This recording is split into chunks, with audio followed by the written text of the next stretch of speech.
Warahmatullahi wabarakatuh. Selamat pagi, salam sejahtera bagi kita semua. Yang terhormat Kepala Perwakilan Bank Indonesia Purwokerto, yang kami hormati narasumber kita pada pagi hari ini Bapak Andi Noya, yang kami hormati Ketua PWI Purwokerto, yang kami hormati Bapak dan Ibu pejabat beserta tim dari Kantor Perwakilan Bank Indonesia Purwokerto. Seraya memanjatkan puji syukur kehadirat Tuhan Yang Maha Kuasa, berkat rahmatnya kita dapat berkumpul dalam ruangan ini dan tetap mematuhi protokol kesehatan Bapak Ibu dalam acara Bincang Jurnalistik bersama Bapak Andi Noya. Kami ucapkan selamat datang dan terima kasih kepada Bapak Ibu yang sudah memenuhi undangan kami. Baik Bapak Ibu, mungkin terlebih dahulu akan saya bacakan susunan acara kita pada hari ini. Yang pertama yaitu pembukaan, yang kedua sambutan Kepala Perwakilan Bank Indonesia Purwokerto, yang ketiga sharing session bersama Bapak Andi Noya, yang keempat nanti kita ada tanya jawab, yang kelima penyerahan simbolis buku biografi Bapak Andi Noya, dan yang terakhir penutup. Baik Bapak Ibu, untuk mempersingkat waktu, kita lanjut saja ke acara kita yang pertama, yaitu sambutan Kepala Perwakilan Bank Indonesia Purwokerto kepada Bapak Samsun Hadi. Disilahkan Bapak.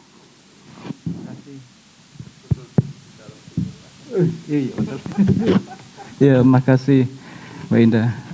Assalamualaikum warahmatullahi wabarakatuh. Selamat pagi, salam sejahtera kita semua. Pertama-tama terima kasih atas kehadiran Bang Andi F. Noya, kita panggil Bang Andi F. Noya, karena senior dari kita semua di sini.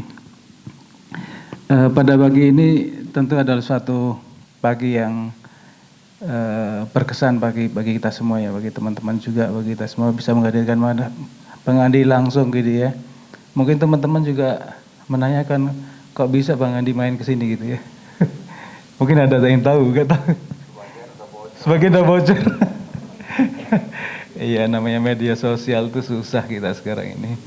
Iya, pertama-tama terima kasih atas kehadiran Bang Andi F. Noya di sini di acara kita pagi ini. Ini teman-teman ini adalah teman-teman wartawan dari SK Residenan Banyumas. Jadi ada sekitar hampir 50 teman-teman wartawan di 4 kabupaten ya, mungkin ya ada tersebar. Ini forum biasanya kita setiap tahun Bang Andi itu ada forum ya diskusi sharing sama teman-teman wartawan mengenai beberapa isu atau sharing mengenai informasi yang memang harus kita sharing seiring dengan perkembangan ya, dinamika perkembangan. Dalam pagi ini juga teman-teman kita nanti sharing juga mengenai paling tidak ada 2 hal nanti. Pertama sharing mengenai tantangan kita ke depan, dunia jurnalistik saat ini dan ke depan. Dan satu lagi yang kedua yang paling penting nggak bisa kita tinggalkan, sharing mengenai bukunya, biografinya ya. Teman-teman ada yang sudah baca selesai? Belum ya. Iya. Saya terus terang itu nggak mimpi nggak apa di WA sama beliau. Itu mungkin 2 bulan yang lalu. Di WA terus, kenal sama ya, saya bilang kenal sama nggak kenal gitu kan. Ya terus kita setelah ngobrol-ngobrol terus kita ketemu, beliau janji sebulan lagi akan ke Banyumas. Dari situ saya sudah tahu beliau dari awal, tapi dalamnya belum tahu kan gitu ya. Saya langsung baca bukunya di Gramedia, baca. Tapi beliau kan maunya sebulan lagi. Paling target saya sebulan akan habis gitu ya. Begitu ketemu bisa ngobrol banyak lah. Tapi belum sebulan, baru 2 minggu kayaknya. Saya sudah di Purwokerto gitu. Jadi belum selesai baca bukunya. Tapi setelah itu sekarang saya sudah selesai baca bukunya Bang Andi. Bagi informasi. Iya, dari kedua nanti kita bisa sharing dari perjalanannya Bang Andi. Saya kenal beliau, tahu beliau waktu selama saya di Jakarta tahun 97-98. Beliau itu punya penyiar radio Trijaya FM nggak salah ya. First Channel sama Round Up, Jakarta Round Up itu diskusi Senin pagi Bang dia. Dan hot isu, jadi dianggap berani memang waktu itu. Jadi kita orang-orang Jabodetabek itu kalau Senin pagi jam 9 langsung sambil di jalan nyetel radio itu. Hot, itu topiknya topik hangat dan panas juga. Nah, saya kira perjalanan dalam biografi itu menarik nanti kita sharing. Jadi sekali lagi Bang Andi terima kasih atas kehadiran dan juga teman-teman di sini juga terima kasih atas kehadirannya juga. Namun kita sebenarnya untuk mengumpulkan teman-teman itu mikir 2 kali karena kondisi ini. Tapi kita juga komunikasi juga Pemkab. Tadi malam itu Pak Husen sudah menyampaikan kita boleh ada acara-acara, ya kan? Di Instagramnya ngomong dia, boleh acara ini, tapi dengan tetap protokol ya. Alhamdulillah kita di sini relatif tidak kuning ya, tapi relatif stabil Bang Andi. Jadi mudah-mudahan kita tetap menjalankan ke protokol kesehatan. 3M tetap harus kita perhatikan. Dengan prinsip 3M itu sebenarnya kita insya Allah kita tidak akan kena tersebar dampak pandemi ya. Saya kira itu pembukaan awal dari saya karena saya MC suruh membuka belum sebagai moderator. Terima kasih. Assalamualaikum warahmatullahi wabarakatuh. Baik, terima kasih Bapak Samsun. Selanjutnya, seperti yang sudah disampaikan Pak Samsun, acara kita pada hari ini bincang jurnalistik yang akan dimoderatori langsung oleh Kepala Perwakilan Bank Indonesia Purwokerto, Bapak Samsun Hadi. Kembali lagi dipersilahkan Bapak. Iya, terima kasih Mbak Indah. Saya langsung aja pada isu yang akan kita diskusikan. Jadi kalau lihat gaya Bang Andi itu langsung masuk pada topik yang lalu diskusikan. Saya terus terang saya ngobrol, saya pernah ngomong sama teman-teman juga. Saya sekilas juga dulu wartawan ya Bang Dia. Jadi sekilas kalau kita lihat dari tantangan dunia media sama jurnalistik sekarang ini cukup besar ya. Kalau kita lihat dari media cetak sekarang ini dari fisiknya saja itu semakin berkurang. Ya, jumlah halaman aja sekarang berkurang. Media-media nasional yang paling besar pun sekarang tinggal 16 halaman gitu ya. Kalau itu dulu itu sampai 30 berapa gitu, 40. Sekarang itu tinggal 16 halaman. Semakin sedikit berita yang disajikan. Tentu pengaruh dari performance gitu ya, performance secara kelembagaan. Ini tantangan kita. Di sisi lain perkembangan digital sangat masif ya Bang Adi ya. Digital ini dengan media-medianya macam-macam itu ya, termasuk media sosial dan aneka ragam, kecepatan informasi itu sangat cepat ya dengan media sosial ini. Ini tantangan baik itu khususnya yang benar atau tidaknya kita nggak tahu. Tapi kadang-kadang kita emosional terikat dengan berita itu sehingga kita langsung menyebarkan. Tapi akhirnya viral, oh ternyata nggak benar. Nah, itu yang jadi tantangan kita di media informasi. Tapi saya nggak lebih jauh dari itu. Ada baiknya memang Bang Andi yang menyampaikan itu. Saya kira jadi paling tidak nanti teman-teman tahu sendiri dari Bang Andi ya. Bang Andi, teman-teman tahu nggak namanya Bang Andi Evnoya? Flores itu tahu nggak? Ada tahu nggak Flores? Apa itu Flores? Wah benar itu. Tahu, berarti udah tahu dia. Bukan dari Flores dia, bukan dari Nusa Tenggara. Tapi Flores itu bunga. Tapi benar. Itu silakan Bang Andi. Ya, selamat pagi teman-teman. Lah kan udah tadi dibilangnya pagi, gitu dah. Selamat pagi teman-teman.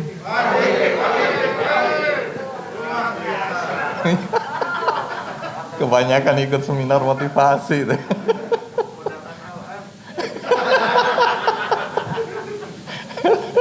Tapi sebelum mulai aku mau cerita gara-gara pagi gitu. Jadi aku ini kan kadang-kadang merasa udah terkenal gitu kan.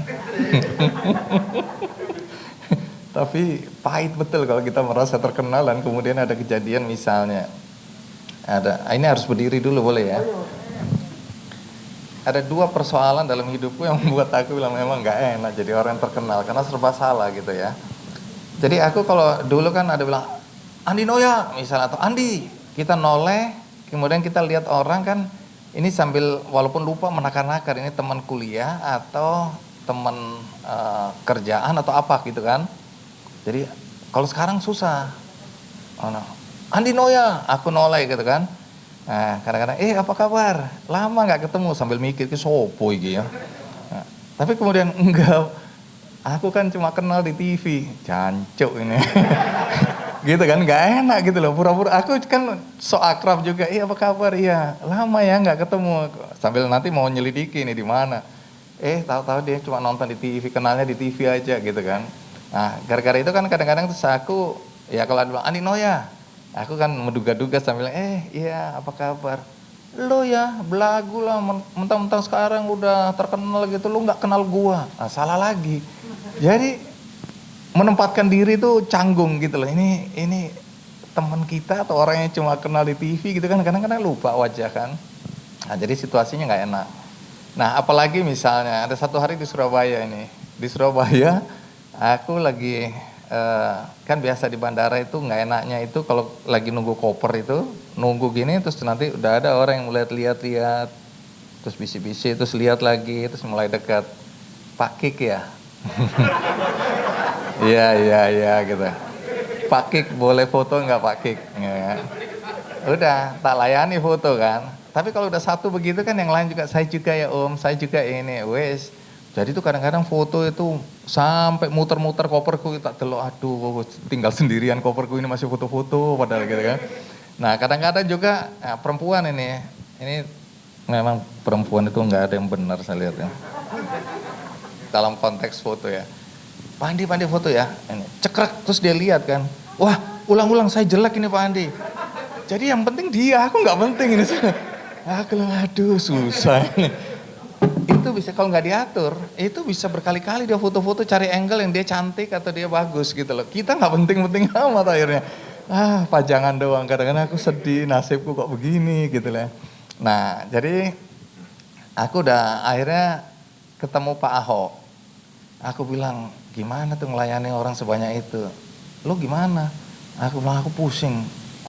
Lo gini caranya, diatur antri. Gua pokoknya suruh antri aja. Nah belajar dari situ aku gitu caranya. Soalnya kan yang satu-satu ini kan berkali-kali ini bikin pusing kan. Akhirnya antri. Ya sudah. Nah di Surabaya ini kejadiannya. Di bandara sama lagi. Kita bilang gini Bu, saya kan harus buru-buru. Ibu-ibu biasanya. Tapi masalahnya 40 ke atas jadi sedih juga aku. Iya. Mau berharap yang muda-muda itu enggak udah. Nah sudah. Boleh nggak antri? Antri udah ya. Jadi satu di depan cekrek, nanti dia selesai, dia yang gantian, terus yang satu pergi gitu kan, supaya satu orang satu aja. Nah pas lagi antri gitu cekrek, tahu-tahu ada encik-encik satu, dia lihat dari jauh gini, dia makin deket, lihat ke aku makin deket. Saya juga mau foto, saya mau foto. Terus yang lain kan marah, Bu tunggu kami ini antri. Iya tapi kan saya pesawatnya udah mau ini. Kira-kira aku bilang udah minta ngalah ya, udah Ibu sini Bu, foto Bu. Nah, begitu foto minta tolong kan, cekrek, terus dia lihat sama aku, emang Bapak siapa? Ibu mau foto sama siapa? Nggak tahu, pokoknya Bapak pasti orang terkenal. Buktinya semua minta foto. Nah ini kan jancuk kedua ini. Jadi pokoknya dia nggak kenal saya, pokoknya foto dulu habis itu baru mikir sopo gitu kan. Nah yang paling menyedihkan di Makassar, ini konteksnya tadi dengan pagi luar biasa gitu kan. Bayangin aku turun dari pesawat, mau menuju ke tempat ambil koper. Tahu-tahu diserbu sama ibu-ibu pakai seragam itu. Datang, Pak, Bapak ada di sini juga. Waduh, keren Pak, saya ini pengagum Bapak gini-gini. Makin seneng aku, hebat ternyata aku ya. Gitu kan. Udah Pak, boleh foto nggak? Iya boleh. Udah rebutan gini. Pak, boleh peluk ya Pak, boleh peluk ya. Gini ya. Udah peluk kiri, peluk kanan.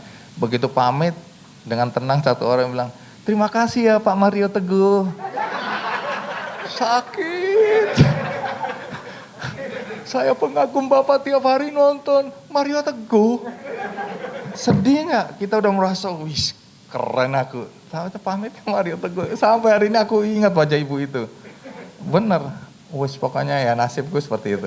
Udah ini intermezzo aja ya. Ini curhat ini. Mumpung mereka ada di sini kan, nggak bisa keluar kan. Jadi terpaksa dengerin aku. Nah, ya pertanyaanku pertama memang kalau wartawan sejumlah ini ada di sini, lalu siapa yang kerja ya cari berita?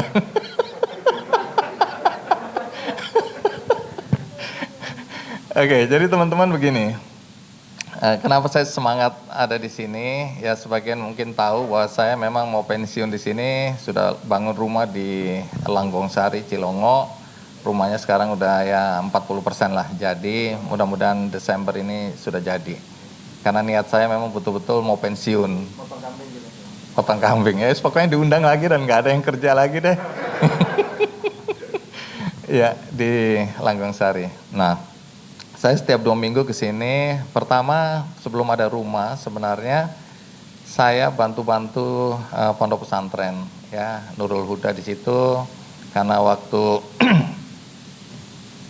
panjang ini jadi ceritanya. Tapi gini, singkatnya saya ketemu kepala desa Langgong Sari itu waktu pemberian penghargaan dari Presiden di OJK.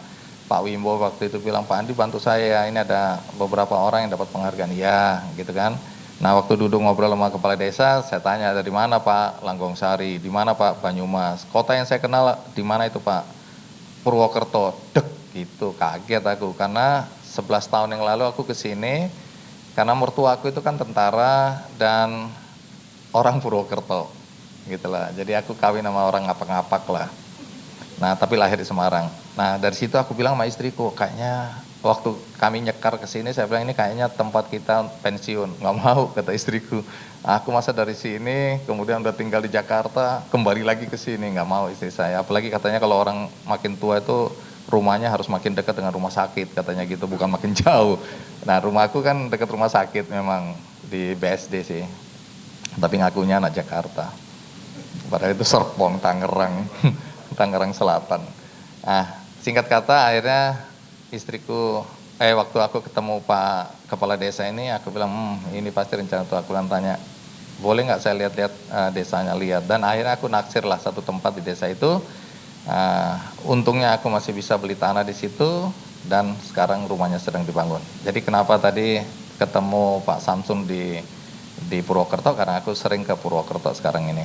Nah, ini termasuk kunjungan ke Purwokerto yang untuk lihat rumah. Nah, karena aku berada di situ kan semua masyarakatnya datang, kemudian kepala desa bilang, Pak Andi kami mimpi punya desa wisata gitu kan.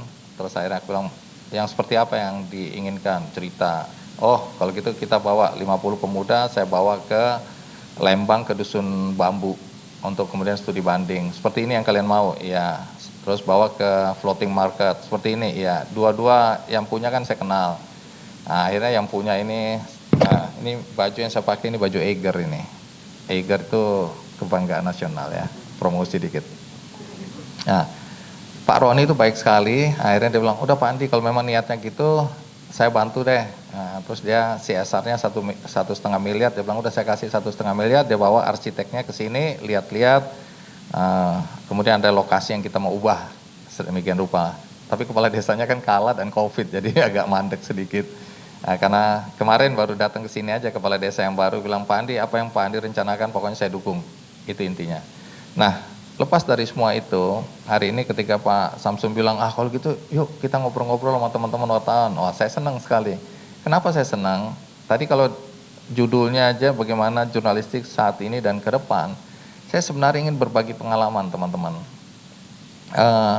Kekhawatiran itu pasti ada di antara kita. Bagaimana nasib kita ke depan ya, karena situasi dan kondisinya berubah. Kalau zaman Mokhtar Lubis ya, Rosian Anwar, Pers Perjuangan, itu kan bagaimana idealisme itu begitu kuat sekali. Sehingga mereka-mereka ini kemudian menjadi begitu besar karena situasi dan kondisi di mana memang pers sebagai alat perjuangan. Itu terasa betul, idealisme mereka begitu kuat ya, kalau kita lihat apalagi Mokhtar Lubis kalau kita kenal.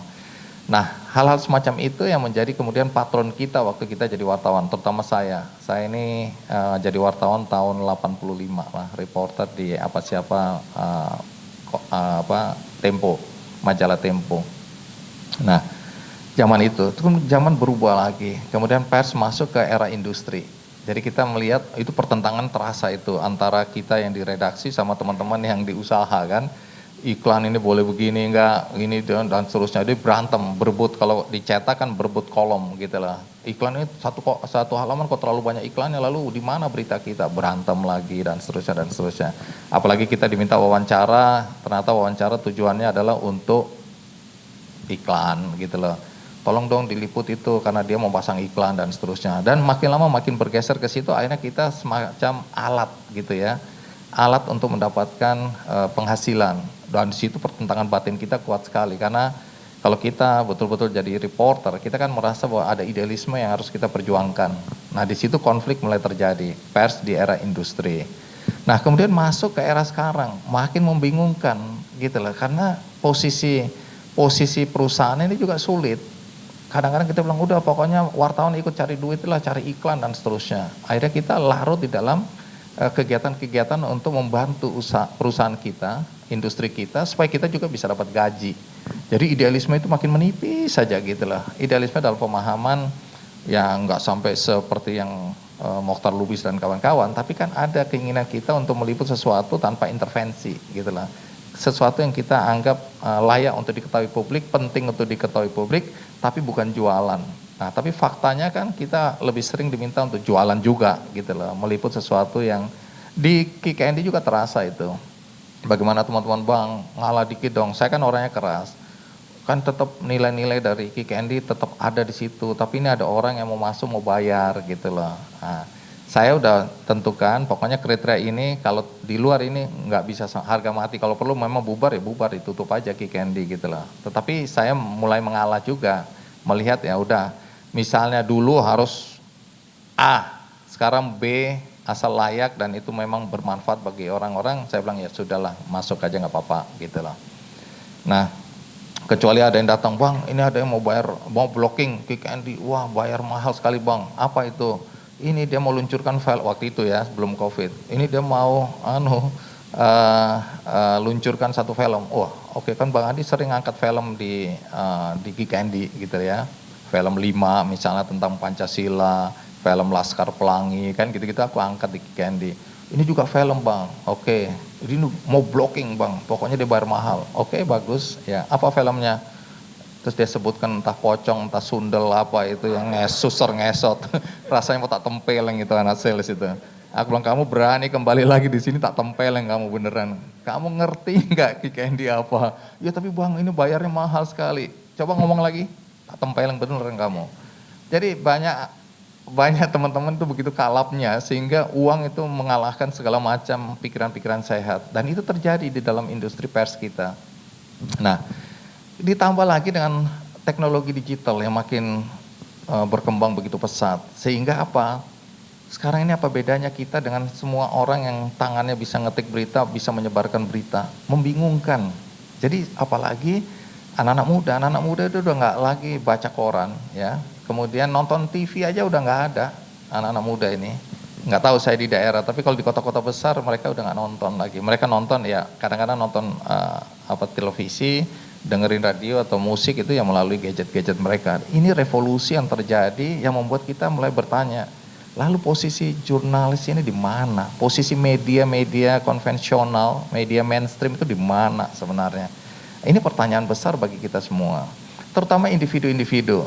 Jujur aja di koran ya, di teman-teman media ya, ini bisa dirasakan, ada teman media di sini juga. Kita bisa merasakan bahwa ya tadi dijelaskan oleh Pak Samsun udah mulai declining, ini udah mulai melorot lah, opla menurut, semua menurut, kesejahteraan menurut, ada yang bilang udah dirumahkan sebagian dan seterusnya. Bahkan di dunia kita lihat koran-koran besar yang punya reputasi besar ya, tutup semua. Ini era dimana membingungkan bagi kita yang bekerja di media cetak.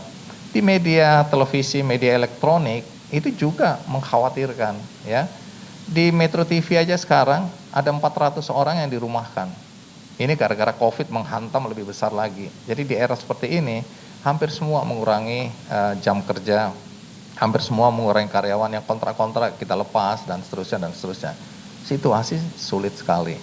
Nah, kemudian yang mengerikan sebenarnya impact dari koran-koran konvensional, koran-koran mainstream, ya, media-media yang betul-betul diatur sedemikian rupa oleh kode etik jurnalistik, karena kita kan bekerja pakai kode etik ya, jadi apapun juga kita nggak bisa tahu itu berita bohong dan kemudian kita sebarkan aja, kita nggak bisa. Karena kita diatur oleh kode etik profesi kita sebagai jurnalis, jadi kita nggak bisa sembarangan. Tapi kenapa orang lain bisa sembarangan? Tadi aku baru cerita juga, misalnya di dunia bisnis, bank-bank ini marah betul dengan adanya fintech yang nggak diatur, nggak bisa diatur, tapi mereka bekerja sama seperti perbankan. Padahal perbankan regulasinya dari BI luar biasa, nggak boleh gini, nggak boleh gitu, nggak boleh gini, nggak boleh gitu, dan seterusnya. Lah, anak-anak kecil yang ingusan kemarin, kemudian bikin aplikasi, mereka bisa menjalankan fungsi dan peran sebagai bank. Ini bagaimana nih ngatasinnya? Marah bank-bank ini. Karena apa? Mereka terancam. Sebelum bank-bank terancam oleh fintech, kita tahu betul aplikasi-aplikasi online ya, ojek online, kemudian taksi online, mau garuk tapi lupa boy. Hah, ini siapa yang ngarang-ngarang pakai gini nih? Ini bisnis ini sebenarnya. Soalnya kalau mau virus ya virus masuk di sini bisa lewat sini bisa lewat. Tapi ya karena aturan. Kadang-kadang saya gini loh. Teman-teman Metro kan bilang, Bang Andi, Ki Candy, anu dong, Bang Andi pakai masker. Aku bilang gini loh, jarak aku sama sama tamuku udah segini. Kemudian kalian semua udah pakai apa, mau facelift begini, mau pakai masker sudah. Aku ini kalau ngomong di dalam ditutup mulut gini kan nggak enak. Aku bilang enggak, aku nggak mau pakai gitu lah. Ya kalau mau ditutup, tutup aja Ki Candy. Aku nggak mau pakai gini-ginian. Nah, yang aku geli presenter itu, jeng begitu lampu nyala, dia dengan tenang copot, baru ini. Jadi yang ini, aku bilang apa maksudnya? Jelas-jelas habis itu kamu ngomong, kamu buka gini kok pakai gaya-gayaan, menunjukkan bahwa sebelumnya aku pakai loh, gitu. Udahlah terlalu banyak, ini negeri dongeng ini terlalu banyak lucu-lucunya, tapi ya sudahlah. Jadi ini tadi aku mau garuk hidungku. Oke, tapi kita harus pakai ya, Mbak ya. Ini jadi isu nanti kalau kita nggak pakai. Nah, sampai di mana ini gara-gara hidung gatal aja udah kacau ini omonganku. Nah, apa tadi aku ngomongnya? Oh, ojek ya, ojek online. Jadi bagaimana aplikasi ini membuat semua yang kata Renal Kasali, nanti ada acara juga dengan Renal Kasali, di mana era disruption ini, era disrupsi, kekacauan terjadi, perubahan yang sangat fundamental terjadi, banyak pekerjaan-pekerjaan yang hilang, lahir pekerjaan-pekerjaan yang baru. Dulu kalau kita konsultasi sama dokter, kita harus datang ke dokter, bayarlah 150.000, 200.000. Sekarang lewat Halodoc, sekarang lewat Good Doctor, itu kita cuma bayar berapa? 25.000, 30.000, dan seterusnya. Apa yang kita dapatkan sama seperti konsultasi kalau kita ketemu dokter. Jadi perubahan itu nyata betul. Lawyers misalnya itu juga terancam ya, banyak sekali advokasi yang nggak dibutuhkan lagi. Kalau kita cukup googling, masukkan aja kasus kita, keluar jawabannya. Murah banget gitu loh. Nah, kecuali kita minta untuk dia ikut dalam kegiatan di persidangan. Tapi kalau cuma advice berkaitan dengan sengketa-sengketa, sekarang udah banyak sekali aplikasinya. Itu perubahan yang mendasar, termasuk di dalam dunia jurnalistik. Kita harus pahami bahwa industrinya udah bergeser, teknologinya udah berubah sedemikian rupa, lalu bagaimana nasib kita? Itu kan yang jadi pertanyaan kita, apakah kita akan nganggur, kemudian kita lembaga kita atau perusahaan kita bangkrut, kita berhenti, dan kemudian ya sudah mati kita. Kita nggak punya keterampilan lain selain menulis, selain jadi jurnalis dan seterusnya. Ini serius pemikirannya. Nah, bagaimana ke depannya? Saya melihat bahwa hal yang berbahaya memang yang kita lihat adalah penyebaran hoax itu ya, karena teknologinya semua orang bisa nyebarin, semua orang bisa bertindak, berlaku, berfungsi sebagai jurnalis, maka terjadi kekacauan ya. Kita lihat, kita nggak tahu lagi mana berita yang benar, mana yang tidak benar. Kadang-kadang kita cuma lihat judulnya atau siapa yang mengeluarkan berita itu. Nah, kalau kita tahu bahwa ini tanda kutip media yang mainstream, ya kita percaya begitu aja. Tapi kadang-kadang kita nggak bisa membedakan karena mereka pakai nama yang mirip atau pakai judul-judul yang biasa kita lakukan dengan teknologi, maka semuanya itu jadi terasa samar. Nah, ini juga persoalan, di mana masyarakat kemudian juga nggak tahu mana berita yang benar, mana yang tidak benar. Nah, sekarang hari ini sebenarnya saya ingin bicara orang per orang. Saya nggak bicara atas nama lembaga Anda. Dan saya senang sekali karena sekarang ini kita tidak lagi bersaing dalam pemahaman kamu media apa, aku media apa, kita bersaing. Tapi kita merasa bersatu sekarang ini, itu terasa. Karena kita menghadapi lawan yang berbeda, yaitu anak-anak kecil, anak-anak muda yang menguasai teknologi, buser-buser yang punya kepentingan-kepentingan politik, kepentingan bisnis, dan lain-lain yang mengacaukan seluruh dunia persilatan kita. Kalau dulu kan kita bisa tahu bahwa ya sudah itu media itu begitu, media ini begini. Sekarang nggak ada, petanya udah kacau balau. Jadi kita harus bersatu untuk gini loh, kalau kita bangga pada profesi kita, ya kita harus menyelamatkan profesi jurnalistik ini. Sebagai jurnalis kita harus betul-betul membela profesi ini. Karena kalau tidak, hancur kita ini, kita mati. Karena industrinya udah dikacaukan, profesinya jangan sampai juga kacau, sehingga kita ikut-ikutan menyebarkan berita-berita yang nggak benar demi sensasi agar kemudian media kita dikenal atau profesi kita atau diri kita menjadi terkenal. Jangan, karena kita diikat oleh kode etik. Nah, hari ini kenapa saya senang sekali berada di sini, saya ingin menceritakan betapa kita tahu bahwa profesi kita mulia, ya, karena kita terikat pada kode etik. Setiap kali kalau dari kecil kalau di buku ini saya selalu cerita bahwa yang menemukan bakat saya tanda kutip sebagai wartawan, karena dulu menulis itu dianggap itu adalah profesi wartawan, itu adalah guru saya di kelas 4 SD. Jadi dia orang pertama yang menemukan talenta menulis saya. Dan dia orang pertama yang bilang kalau kamu besar nanti, kalau kamu mau jadi mau berhasil, kamu harusnya jadi wartawan. Walaupun saya nangkapnya dulu salah, saya dengarnya hartawan gitu kan. Jadi begitu ke rumah tanya ibu saya bilang, oh itu orang yang punya uang banyak, oh saya mau jadi hartawan, jeketek wartawan gitu lah.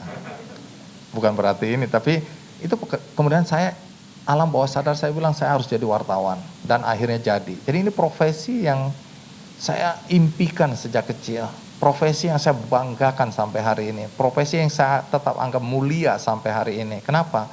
Karena dengan berita kita, dengan informasi yang kita sampaikan, maka orang-orang mendapat manfaat dari situ. Mereka bisa mengambil keputusan bisnis, keputusan dalam hidup mereka, dan seterusnya. Karena informasi itu penting sekali. Tapi sekarang kan semua orang bisa mengakses apa yang dia inginkan, bahkan sampai ke dunia global. Tidak terbatas pada apa yang kita sajikan. Kalau dulu kan terbatas, orang hanya baca koran, nonton TV, radio, baru mereka mendapat informasi. Kalau sekarang kan kapan aja mereka bisa dapatkan. Jadi kita ini nggak penting-penting amat lagi buat mereka, buat masyarakat. Jurnalis, ya sudahlah kalau ada sempat aku baca, kalau enggak aku punya banyak bacaan. Apalagi anak-anak muda sekarang ya, dangkal sekali, mereka tidak mau berita-berita yang terlalu dalam dan seterusnya. Nah, dari kesadaran itu, aku sebenarnya aku menyadari bahwa fungsi pers itu bukan cuma sekedar itu. Karena di saat aku dari Pemret kemudian memegang yang namanya Kick Andy, nah itu adalah titik balik di mana aku menyadari, oh ternyata kita sebagai pers, sebagai wartawan, itu bukan sekadar bisa menyajikan informasi, tapi kita bisa mendorong masyarakat untuk melakukan sesuatu yang positif. Jadi di Kick Andy aku baru menyadari, kenapa begitu? Karena waktu aku angkat kisah-kisah yang ada di Kick Andy, tadinya kan semua orang bilang Kick Andy bakal mati deh, nggak akan lama umurnya. Kenapa begitu? Satu, hostnya kribo, nggak menarik, suara cempreng ya. Kemudian kedua, ini menceritakan tentang hal-hal yang baik. Pada saat aku lahir, itu maksudnya Kick Andy lahir, itu tahun 2015, itu telenovela lagi booming. Ya, kemudian maaf, yang kriminal-kriminal, aku mau nyebut nama tapi nggak enak. Ya pokoknya anggap misalnya yang buser, terus apa gitu-gitu. Itu lagi ratingnya tinggi-tinggi. Ya, minta maaf bukan buser, itu supaya ingat maksudku itu. Nah, buser dan lain-lain itu pokoknya kriminal yang pokoknya darah, seks, kekerasan, perceraian, ya, infotainment itu mulai berkembang. Dan itu ratingnya tinggi sekali. Semua orang beli TV kayaknya untuk nonton yang seperti itu, selain film dan lain-lain. Nah, muncul Kick Andy dengan cerita tentang petani, cerita tentang bakul jamu, cerita tentang tukang beca. Dia bilang, mati aja kamu, udah kira-kira begitu. Ya faktanya sampai sekarang usia Kick Andy udah 15 tahun. Nah, apa yang terjadi? Nilai-nilai berubah. Nah, aku kemudian merasakan kita sebagai jurnalis sebenarnya bisa mendorong orang untuk berbuat baik. Jadi aku baru menyadari bahwa ternyata program televisi bukan cuma katanya menginspirasi, tapi itu juga bisa mendorong orang untuk melakukan hal-hal yang kita harapkan orang lakukan. Nah, ambil contoh, aku mulai menyadari, aduh gatel lagi. Aku baru menyadari itu ketika misalnya satu hari aku mengangkat cerita tentang Buyung. Buyung itu di Bukit Tinggi di Sumatera Barat ya, Padang. Nah, Buyung ini waktu kecil itu dia dan adiknya serta satu kakaknya kena campak. Nah, waktu mereka kena campak, adiknya meninggal, kakaknya meninggal, Buyung itu hidup tapi buta. Nah, satu hari Buyung main-main ke sungai, ya bermain-main sungai, ternyata ke bawah arus, bapaknya lompat mau nolong, bapaknya yang meninggal. Buyung berhasil diselamatkan oleh masyarakat yang ada di situ. Jadi tinggallah Buyung yang buta sama ibunya. Nah, yang menarik dari ibu dan anak ini adalah mereka walaupun hidupnya miskin, mereka tidak mau ngemis. Jadi apa yang mereka lakukan? Buyung dan ibunya hanya bisa bikin sapu lidi. Maka bikinlah mereka sapu lidi keliling 40 km setiap hari ke kampung-kampung, itu pulang dengan penghasilan yang waktu aku angkat di KKN itu masih 15.000 per hari. Nah, kisah Buyung ini menarik karena Buyung waktu tampil di KKN usianya udah 43 tahun, ibunya itu sudah renta. Nah, karena ibunya renta, maka ada warga yang bikinin mereka gerobak. Ibunya naik di atas gerobak, jualan sapu ini, Buyung yang narik sambil keliling-keliling. Tapi ya karena biasa kan tunanetra, kalau asal dia udah tahu selahnya itu dia bisa jalan begitu. Ibunya kadang-kadang yang kasih tahu bahwa ada mobil atau ada apa, jadi kiri kanan dan seterusnya. Nah, ada teman-teman kontributor di Padang yang bilang, Bang Andi, ini layak ini di Kikendi. Moral ceritanya kan walaupun dalam keadaan miskin, ya dalam keadaan terbatas, mereka tidak mengemis. Mereka mau berjuang untuk mencari nafkah. Aku angkat kisah Buyung ini di Kikendi. Apa yang terjadi? Waduh, yang orang mau nyumbang, mau nolong Buyung itu ternyata banyak sekali.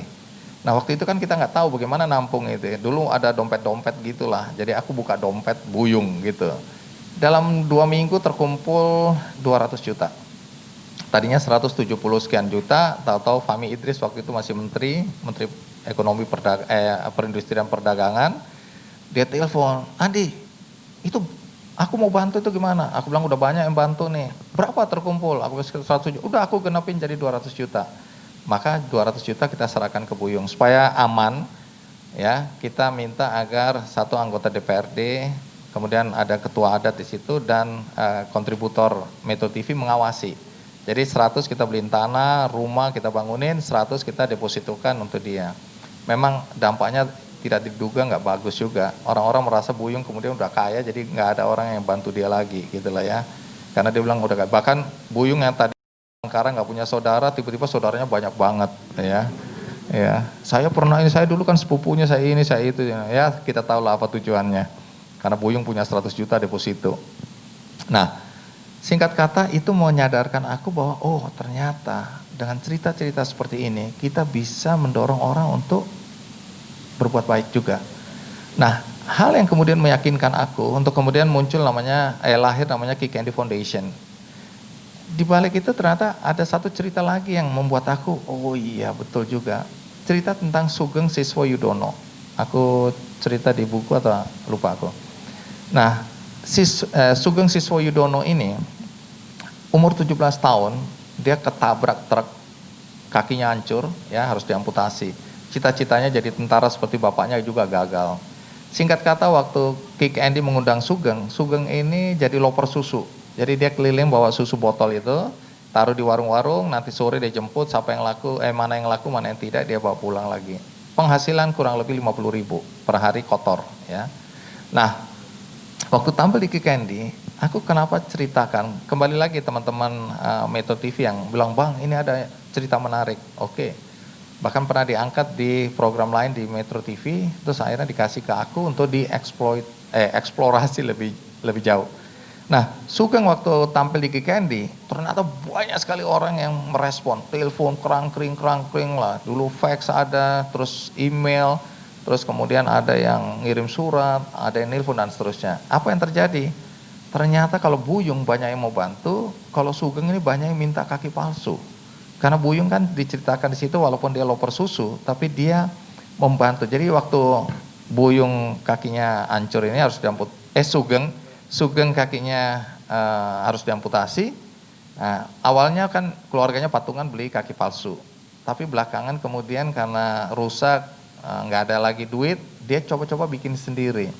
Nah, bisa dia bikin itu. Setelah bisa bikin, banyak orang datang minta bantu dibikinin. Dia bikinin, nggak usah bayar, asal materialnya aja. Sisa-sisa material bahkan dia bikin untuk anak-anak, kaki palsu. Nah, cerita ini menurut aku keren, loper susu tapi dia mau membantu. Padahal kalau diuangkan, kalau waktu kita angkat kisahnya itu 4 jutaan lah kaki palsu, sekarang udah 8 jutaan. Nah, waktu diangkat banyak sekali orang minta kaki palsu. Aku terpikirkan, oh jangan-jangan ini bisa jadi gerakan. Akhirnya aku bikin gerakan 1000 kaki palsu. Nama itu dari Menteri Riset dan Teknologi, Pak Kaka, Kusmayadi ya dulu ya. Kita panggilnya Pak Kaka. Nah, Pak Kakak bilang udah bikin aja gerakan namanya 1000, walaupun nanti mungkin lebih dari 1000. Dan memang sampai hari ini udah 6000 lebih kita bagi-bagi kaki palsu. Dan masih jalan hari ini, jadi kalau ada yang mau saya kasih. Ya. Nah, kita jalankan itu. Ternyata aku kan akhirnya ngamen tuh ke perusahaan-perusahaan. Aku bilang, aku punya gerakan ini, kalian mau bantu? Dapat ternyata dari Bank Mandiri, dari Sido muncul, dari ini. Bayangin, aku baru jalan sebentar aja, ternyata banyak yang nyumbang. Sampai akhirnya kita jalan itu dengan 1,3 miliar. Itu kira-kira 9 tahun atau 10 tahun yang lalu. Jadi besar sekali, aku baru kaget juga. Ternyata banyak perusahaan yang mau gitu loh atas gerakan ini. Dan kita lakukan sampai hari ini. Nah, kalau kemarin baca media Indonesia, itu ada beritanya, di Metro TV juga ada. Itu AP2 nyumbang kemarin 1,7 miliar. Untuk gerakan kaki palsu di beberapa bandara-bandara yang di dekat mereka. Rumah-rumah penduduk warga yang di dekat bandara mereka, itu persisnya. Nah, artinya jalan sampai hari ini. Nah, dari situ aku bilang, oh aku harus bikin Kikendi Foundation ini, yayasan, untuk nampung donasi-donasi dari berbagai perusahaan.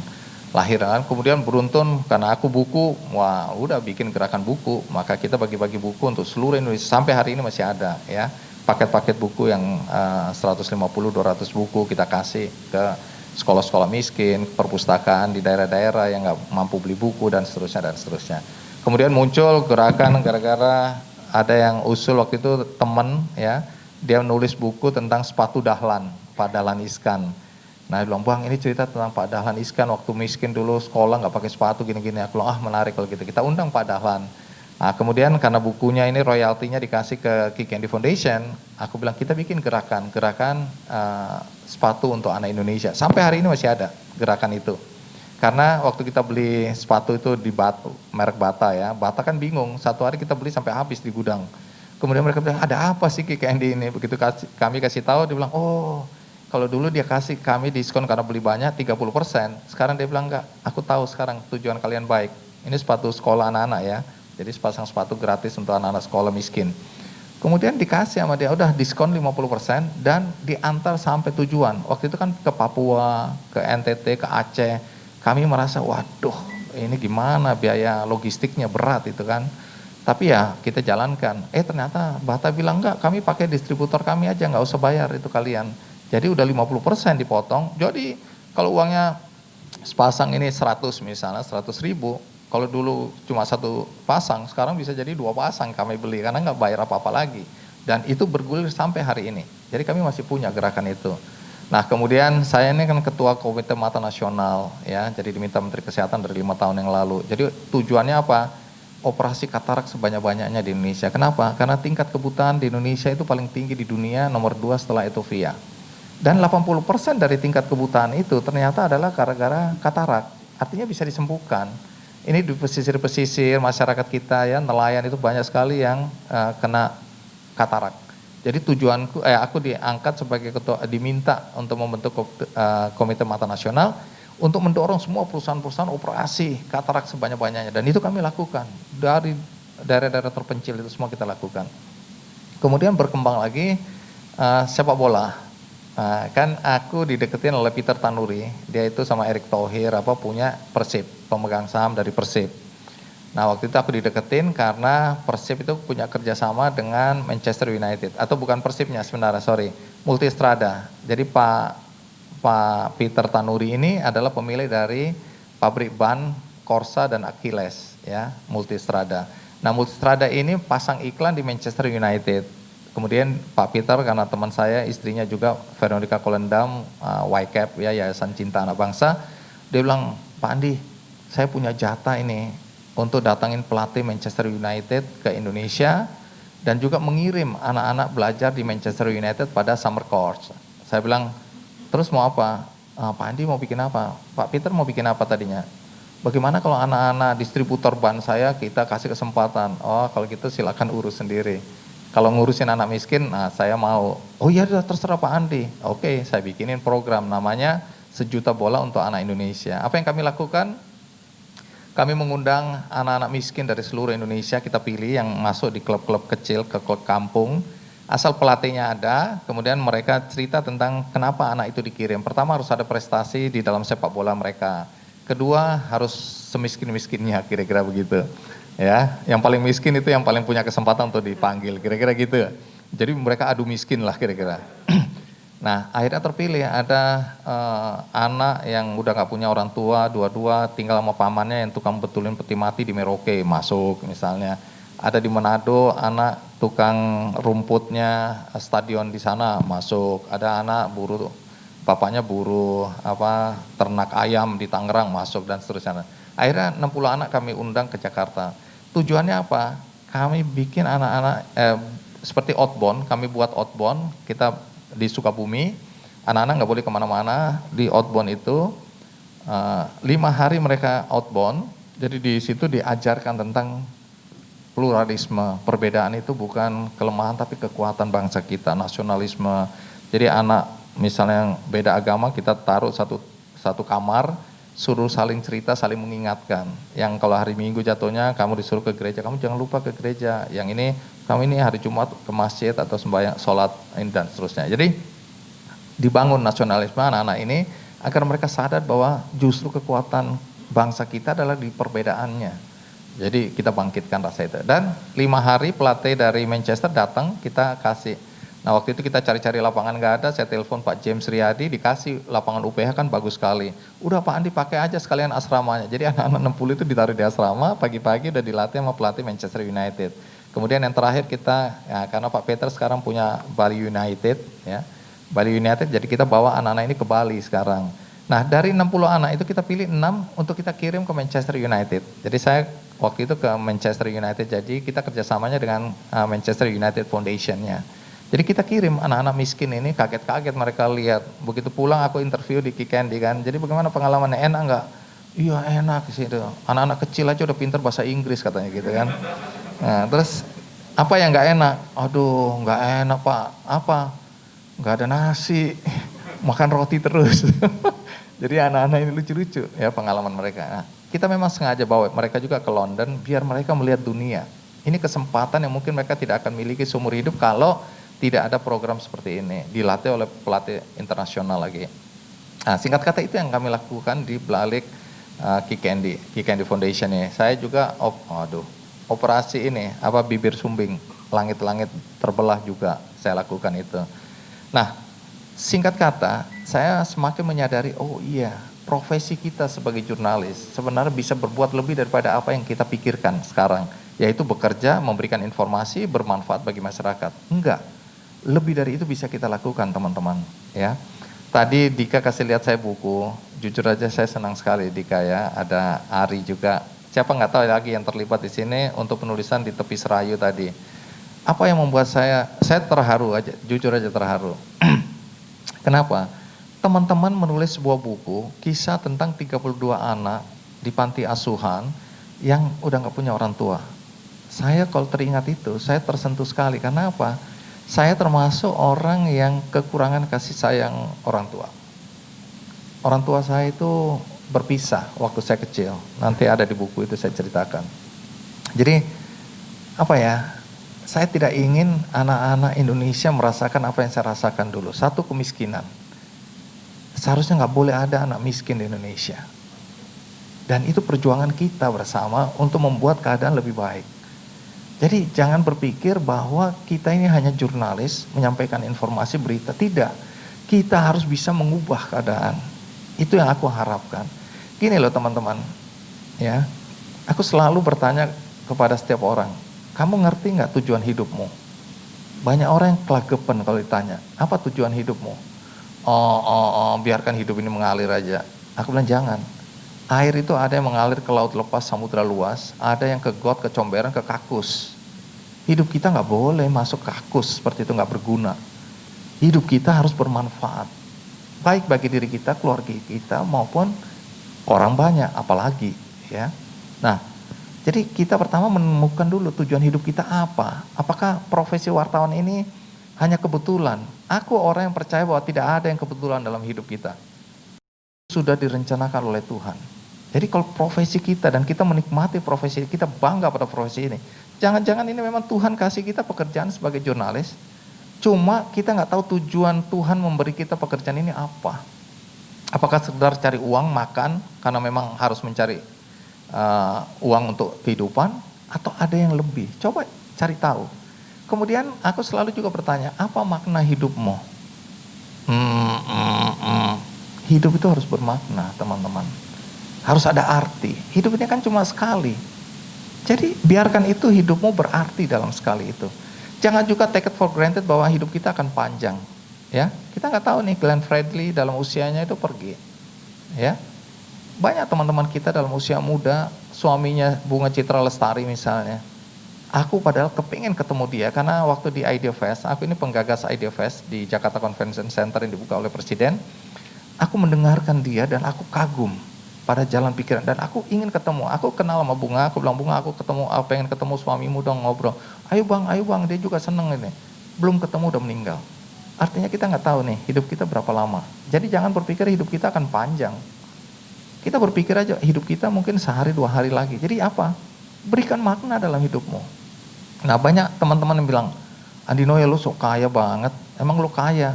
Bantu-bantu orang. Aku bilang enggak, aku enggak kaya. Tapi dengan apa yang aku bisa lakukan, aku akan lakukan. Sekecil apapun itu juga. Jadi aku sama suamiku lagi. Sama istriku. Gay dong ya. Iya, enggak apa-apa juga sih. Yang penting kan kasih sayang katanya. Nah, aku sama istriku juga gitu.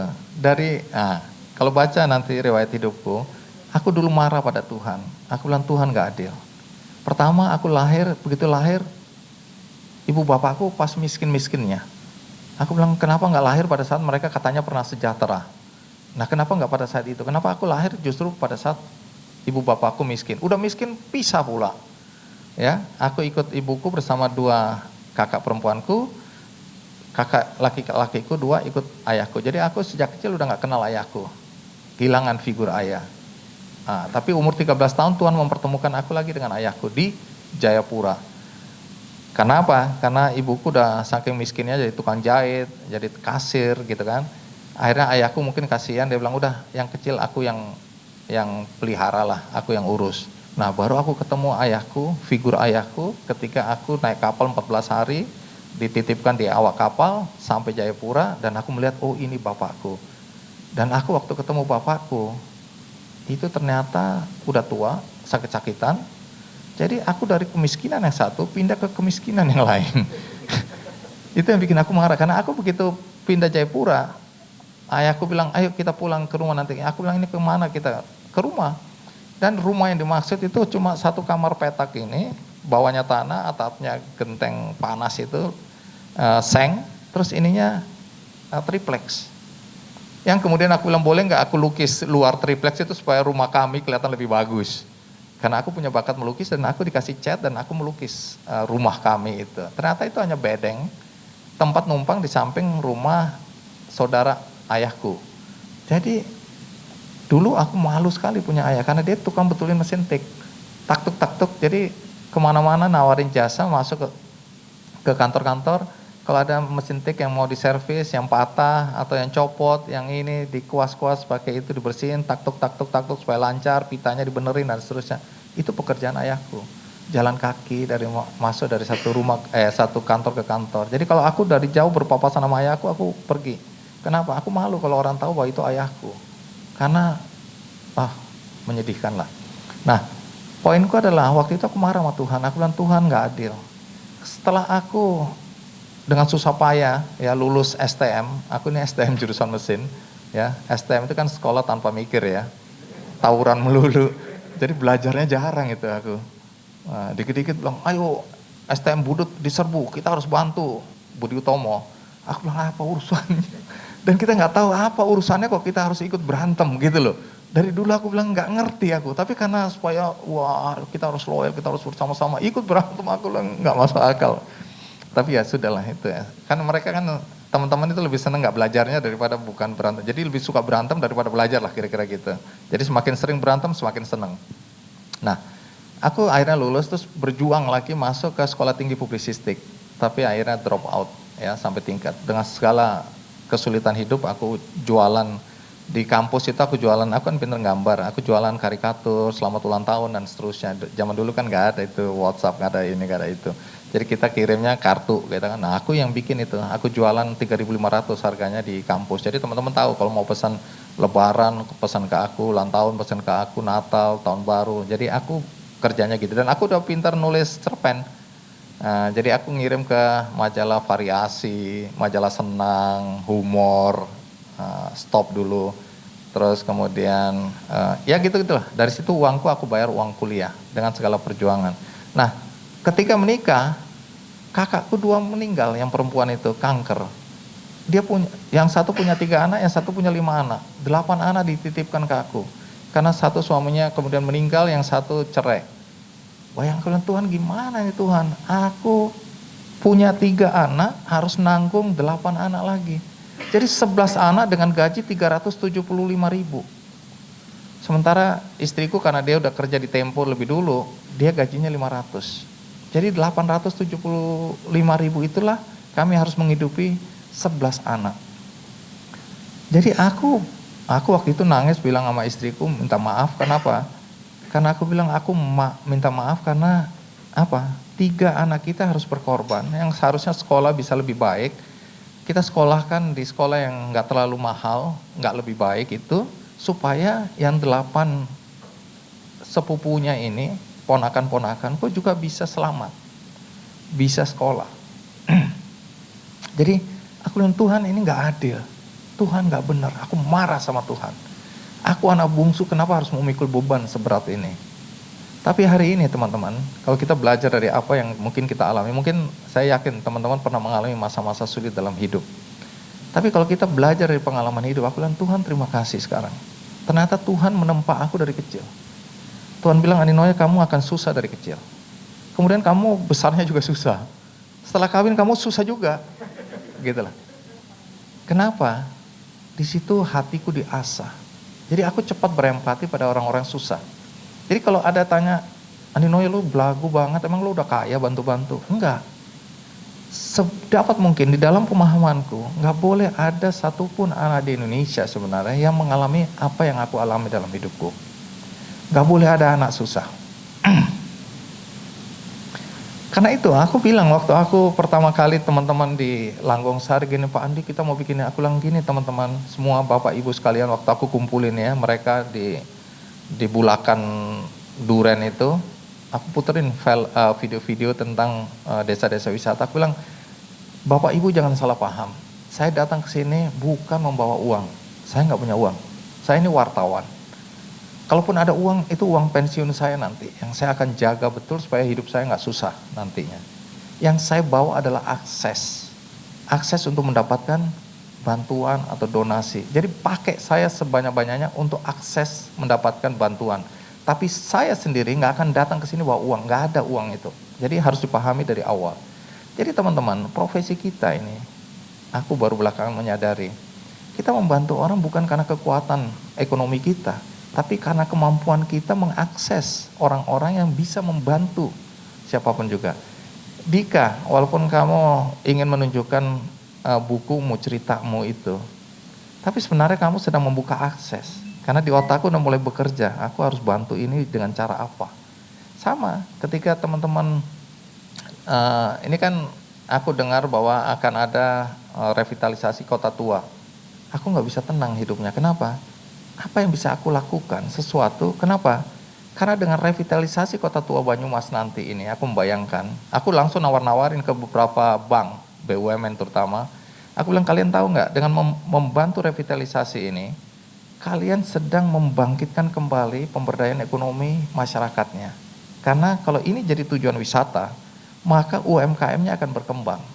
Dengan demikian, masyarakat yang tadinya udah sengsara karena COVID ini bisa mulai bangkit kembali. Jadi cara berpikirku seperti itu. Yang aku bantu bukan Pemdanya, bukan pemerintahnya. Aku bantu adalah UMKM-nya. Karena itu beberapa kali kan aku datang ke sini bawa namanya Arto Subiantoro, anaknya Chris Biantoro, untuk membangkitkan brand-brand lokal. Jadi ada brand aktivis di sini untuk bagaimana agar brand-brand lokal. Kalau kita datang ke kota-kota kecil, saya tahu mungkin di Banjarnegara ada. Nah ini kan dikenali nama Pak Samsun, belum apa-apa. Mas Andi, ini keren banget ini. Ada petani kopi yang menggerakkan masyarakat untuk menanam kopi dan itu binaan dari Bank Indonesia. Nah, aku kan ketemu Risa dan istri. Mana istri? Oh iya, di belakang. Kamu kenapa selalu di belakang menjauh dari kita ya? Ada masalah kamu sama suami? Oh, enggak ada masalah. Oh, sorry, aku kira Resa di sini. Oh iya, Resa di sana. Sorry, aku karena kamu pakai ini mirip Resa ini. Resa. Jadi waktu aku angkat cerita, jadi aku suka mengangkat anak-anak muda yang ini sociopreneurship. Aku menyebutnya sociopreneurship. Jadi 4 tahun yang lalu, teman-teman, aku melihat ada tren anak-anak jadi entrepreneurs, anak-anak muda sekarang ya, dengan teknologi digital yang berkembang, mereka bikin startup dan lain-lain. Kemudian aku melihat ini bagus, anak-anak muda sekarang menciptakan lapangan pekerjaan, tidak mencari kerja, mereka menciptakan lapangan pekerjaan. Nah, kemudian aku pelajari mengenai sociopreneurship waktu itu ya, 5 tahun yang lalu. Aku bilang, anak-anak muda ini kalau dikasih sentuhan sedikit sosial, ini bagus. Nah, belakangan baru aku tahu bahwa itu ternyata kewirausahaan sosial, ada itu ternyata, sociopreneurship ternyata ada. Nah, kemudian aku bikin program di Kompas TV, waktu itu namanya Big Bang, ya. Kemudian pindah ke Metro TV namanya Big Circle. Di situ aku angkat cerita bagaimana anak-anak muda, ya, melakukan pemberdayaan ekonomi, dia bersinergi dengan UMKM, ya, dengan masyarakat. Jadi menyelesaikan problem sosial di satu tempat. Nah, itu aku jadikan cerita. Nah, cerita-cerita yang disampaikan di buku Di Tepi Sungai Serayu ini, menurut aku adalah cerita yang nanti menggerakkan orang.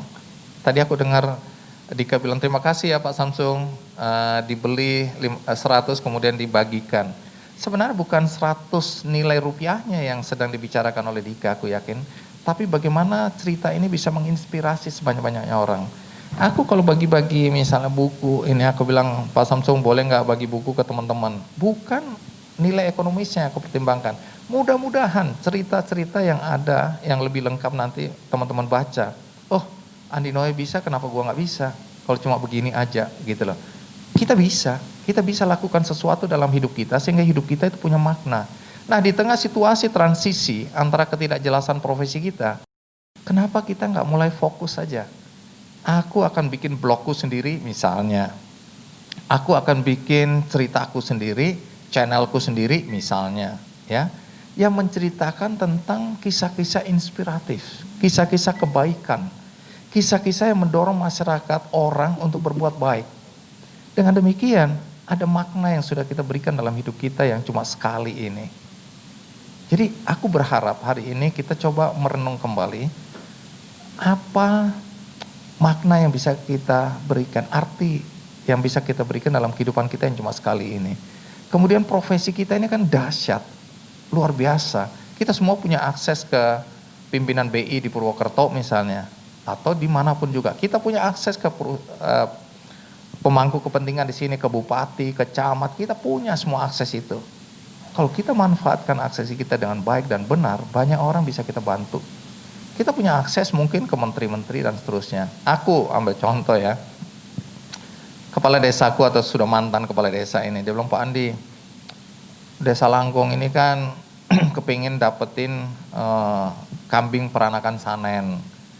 Itu susah banget Pak Andi, di Balai Besar Ternak Unggul itu BPPTU ini ada pengembangan peranakan Sanen, tapi susah banget Pak Andi, katanya jatahnya terbatas banget. Oke, jadi ya saya minta 11 dapat 1. Itu pun mati karena anaknya kasih pakan salah, anaknya main-main kasih pakan daun singkong mentah. Mati kambing bule ini. Orang bule kan makannya nggak sembarangan ini. Ini kan kambing sebenarnya dari Swiss, kemudian diternakan di Australia, kita beli import dari Australia, kemudian dikembangkan di atas Batu Raden ini. Saya dengar itu oke, saya masih dengar. Tapi kemarin dia datang, Pak Andi gimana caranya ya kita mau kembangkan ini. Kambing Sanen ini, susunya itu sehari itu bisa dapat sampai 3,5 liter. Ya, dikawinkan sama PE, peranakan Etawa, itu bisa dapat tetap 3 liter per hari. Jadi banyak banget itu. Nah bayangkan kalau itu kemudian ternak kambing susu dikembangkan di desa-desa. Aku dengar itu oke. Akhirnya pas ketemu Menteri Pertanian aku bilang, aku minta dong kambing Sanen. Dia bilang, udahlah gampang itu. Enggak, aku minta, kok aku nggak minta, aku beli. Aku bilang, udah dapat itu. Dirjennya kemudian telepon aku, siap, Pandi, perintah. Aku bilang, aku pengen dapat Sanen gimana caranya? Udah pokoknya gampang nanti kita atur aja. Gitu kan. Kalau ada stoknya pasti dapat gitu. Aku beli, aku nggak mau minta, aku bilang gitu. Karena ini urusan pribadi, aku mau bantu kepala desa yang mau mengembangkan peternakan itu. Ternyata waktu terakhir aku kesini, aku main-main ke Pak Sintong, ya ke atas. Pak Sintongnya kaget-kaget, Pak Andi tunggu dulu, saya senang sekali Pak Andi ada di sini. Tapi kenapa Pak Andi bisa ada di sini? Gitu kan. Aku bilang enggak, saya mau main-main aja. Aku kan nggak enak hati, bilang mau minta, itu mau beli gitu loh. Tunggu dulu Pak Andi, apa ini ada kaitannya dengan angka 15? Dia bilang gitu kan. Oh kalau yang dimaksud 15 kambing Sanen itu saya. Oh aduh, akhirnya terpecahkan katanya. Saya ditelepon Pak Dirjen, bilang pokoknya siapin 15 kambing Sanen katanya gitu kan. Saya bingung untuk siapa? Untuk siapa Pak? Udah pokoknya siapin dulu, ini Pak Menteri ada di samping saya, udah perintah, udah pokoknya gitu. Saya bilang emang susah ya Pak Sintong Sanen? Susah Pak Andi. Lah ini kok bisa dapat saya 15? Ini kalau dewa yang perintahkan akan ada itu. Oke, tapi ini kan untuk kebaikan teman-teman. Jadi artinya kita bisa memanfaatkan akses. Nah, kebetulan juga 2 tahun yang lalu teman-teman mau kembangkan gula aren. Ini saya cerita, mudah-mudahan mulai terbayangkan. Iya, aku juga bisa lakukan itu. Gula semut, ya, brown sugar itu. Saya datang ke sana lihat, kepingin dikembangkan oleh teman-teman di Langgong Sari. Saya bilang, oke, saya WhatsApp menterinya. Waktu itu masih Pak Eko. Pak Eko, di luar dana desa, ada nggak dana lain yang bisa dimanfaatkan? Ada Pak Andi, kenapa?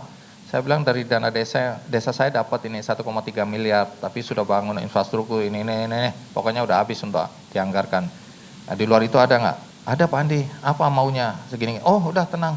Nah, dirjennya samalah, dirjen yang telepon. Siap, dia bilang gitu. Apa perintah? Saya bilang gini.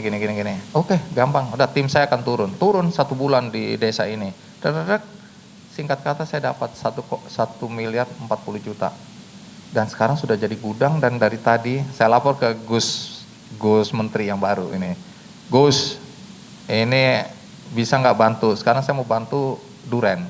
Ada program. Nah ini saya juga bilang, Pak Samsung BI tertarik nggak bina ini? Siap, dia bilang gitu, tapi nggak bisa sekaligus. Tenang aja, mungkin duitnya nggak usah dipakai, karena saya udah dapat dari BRI, sudah dapat, dari Gus Menteri, udah dijanjikan, terus dari 1 bank swasta, udah dapat. Jadi kira-kira 7 desa itu bisa saya selesaikan lah. Kebutuhannya 2,1 miliar, kira-kira gitu. Nah, saya memanfaatkan, saya sebagai jurnalis, saya memanfaatkan, Gus Menteri, ini bisa nggak bantu ini? Siap Bang, tahun ini kita bereskan. Kalaupun meleset Bang, 2021 awal pasti dapat. Nah, saya bilang nggak semuanya, karena sebagian 750 juta udah dibantu BRI. Jadi itu untuk 3 desa. Nah 4 desanya lagi udah gampang. Ini bank swasta tadi udah bilang, Pak Andi kami ambil 2 desa boleh? Boleh, berarti tinggal 2 desa yang belum. Gus Menteri udah janji sih, tapi kalau BI mau ambil ya silakan. Ini kan akses ya. Tapi sekali lagi teman-teman, kalau kita lakukan itu untuk kebaikan, kita nggak akan malu.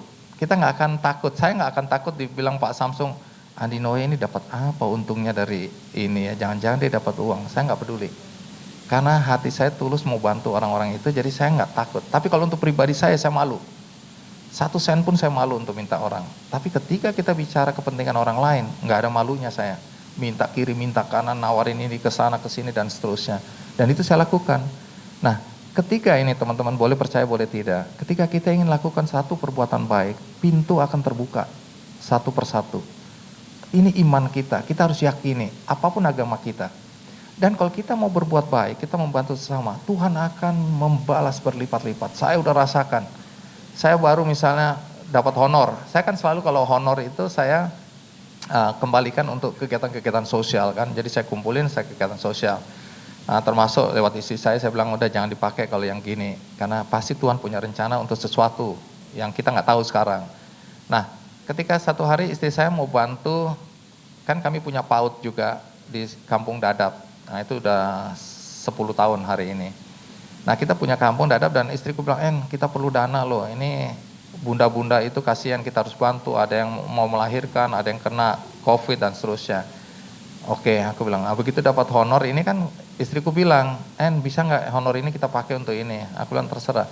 Tapi baru begitu ternyata ada yang lebih membutuhkan, yaitu satu ibu Ian namanya di Temanggung, Parakan.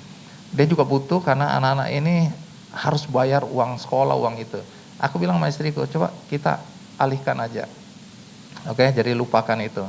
Istriku bilang, aduh gimana ya, dari mana lagi gitu kan. Karena dia udah punya banyak panti asuhan, jadi uang kami itu ya mau dibilang habis, tapi udah pasti banyak sekali yang kami lakukan. Itu apa ya, kebahagiaan.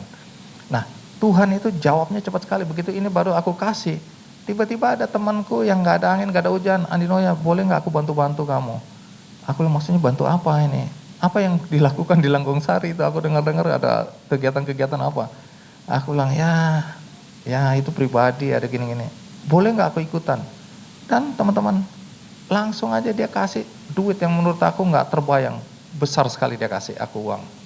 Nah aku udah mulai coba lihat apa yang hidroponik aku mau kembangkan, ya peternakan aku mau kembangkan. Dengan uang itu aku bisa lakukan banyak hal.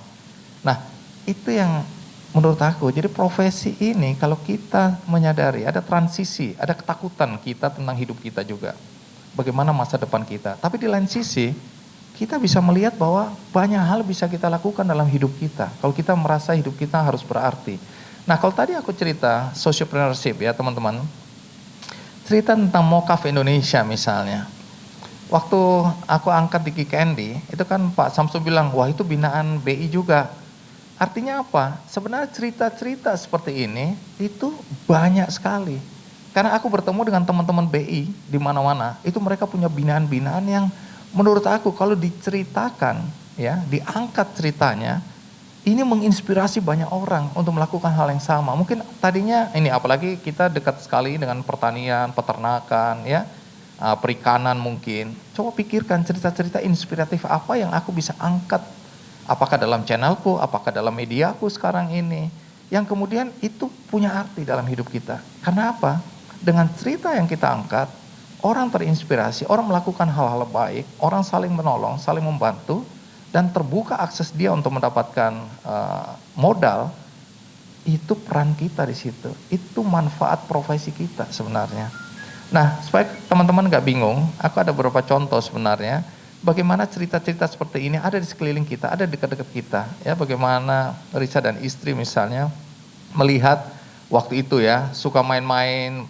Awalnya main-main aja sama teman-teman, piknik ke desa-desa, ke kampung. Kemudian melihat kenyataan bahwa ada satu lahan kebun singkong yang kemudian petaninya nggak niat lagi jualan atau mencabut singkongnya untuk dibawa ke pasar. Kenapa?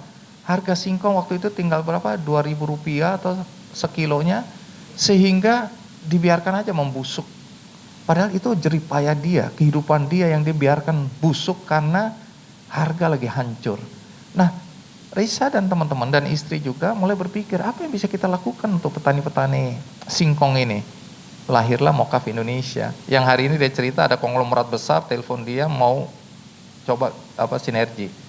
Ini kan rencana Tuhan yang kita nggak tahu dalam hidup seseorang.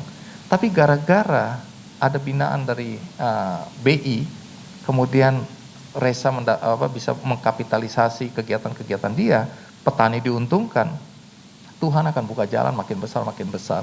Itu yang harus kita percaya. Nah, cerita ini misalnya Duanyam ini ya, kita mulai dengan Duanyam. Mungkin waktu kita udah pendek, aku lihat moderator ini nggak kerja, harusnya kan dia hentikan, bilang Bang Adi cukup, ini nggak kerja, bagaimana ini?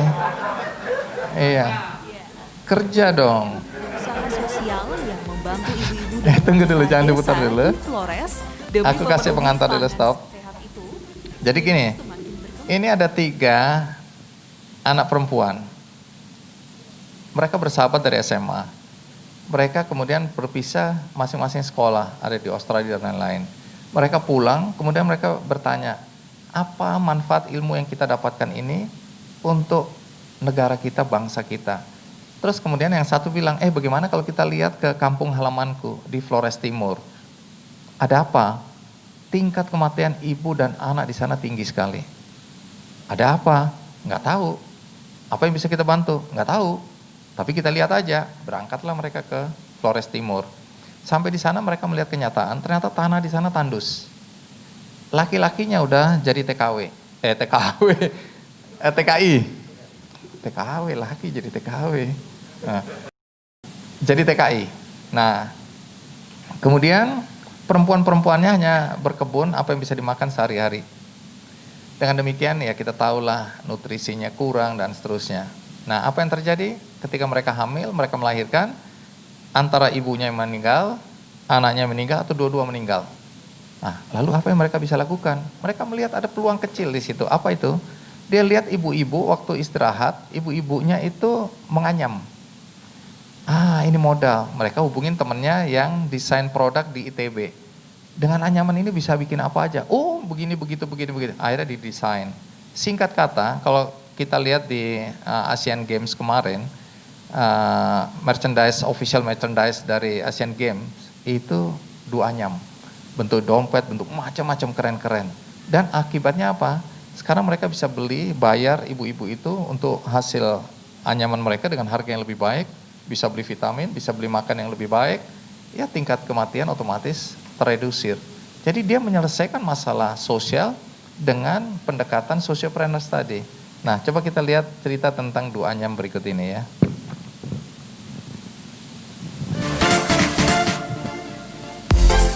Pemirsa, masih ingatkah Anda Duanyam? Ya, sebuah gerakan wirausaha sosial yang membantu ibu-ibu dan wanita desa di Flores demi memenuhi pangan sehat itu, kini semakin berkembang. Sejak tampil di Kick Andy tahun 2016, Duanyam mengepakkan sayapnya lebih jauh. Jika dulu hanya bergerak di wilayah Flores Timur, kini Duanyam juga memberdayakan ibu-ibu di Lembata hingga ke Papua. Bahan produk anyam yang digunakan pun bervariasi. Jika di Flores dan Lembata menggunakan lontar, di Papua bahan anyam menggunakan kulit kayu. Apresiasi masyarakat terhadap produk karya ibu-ibu dari timur Indonesia tersebut juga semakin tinggi. Pada perhelatan Asian Games 2018 lalu, Duanyam dipercaya menjadi official merchandise dengan menjual 15.000 produk. Bahkan, sejak 2018 Duanyam mulai mengekspor produknya ke berbagai negara.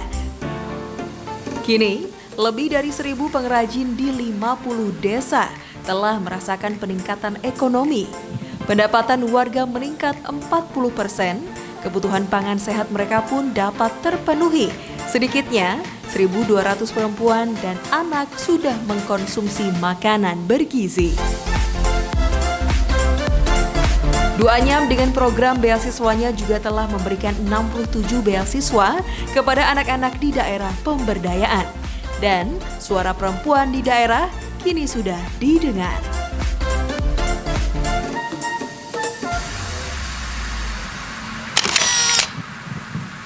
Baik, kita lanjutkan ke video berikutnya. Nanti saya ceritakan. Jadi, ini sekarang bukan cuma di NTT, tapi sudah ke Papua dan Kalimantan. Artinya ini bisa diduplikasi. Nah, cerita semacam ini menginspirasi banyak orang, karena setelah ini tampil beberapa kali, ya aku bawa, Kemudian banyak orang bilang, Bang, gara-gara nonton itu saya juga tergerak hatinya untuk melakukan hal yang kurang lebih sama. Nah ini berikutnya, silakan. Ini cerita tentang Aang. Ini dia udah kerja di perusahaan asing minyak, tapi dia pulang kampung. Ini anak miskin. Ibunya janda. Kebahagiaan tak hanya diukur dari banyaknya uang yang bisa dikumpulkan, namun ada juga orang yang bahagia bila bisa membuat orang lain berbahagia. Salah satunya Aang Permana, pengusaha muda crispy ikan si petek asal Cianjur, Jawa Barat. Demi meningkatkan kesejahteraan hidup penduduk di kampung halamannya, bahkan Aang Permana rela keluar dari perusahaan migas dan melepas gaji besarnya untuk memilih membuka usaha crispy ikan si petek. Berawal dari coba-coba, usaha olahan ikan milik Aang Permana kini mampu meraih omset 150 juta rupiah per bulannya. Ide membuat usaha olahan ikan muncul ketika Aang masih bekerja di perusahaan migas dan seringnya pergi ke daerah-daerah dan melihat tiap daerah memiliki potensi perikanan yang tinggi. Cianjur, Jawa Barat, tepatnya di sekitar Waduk Cirata, banyak sekali ditemukan ikan petek. Lalu Aang yang merupakan lulusan IPB meminta temannya untuk memeriksa kandungan ikan petek yang ternyata memiliki kandungan protein dan kalsium yang cukup tinggi. Aang sengaja melibatkan kaum ibu yang sudah berumur dalam memproduksi crispy ikannya. Sebagai langkah dalam membantu perekonomian warga karena para ibu memiliki upah sesuai UMR.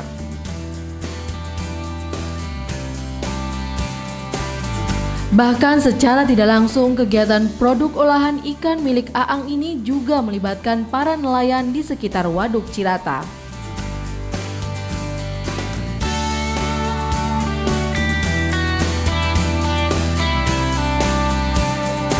Saat ini, produk olahan ikan milik Aang sudah tersebar di berbagai kota di Indonesia. Bahkan, Aang juga menjual produk olahannya di toko online. Kini, Aang Permana merasa bahagia karena ada perubahan di desanya dalam hal perekonomiannya.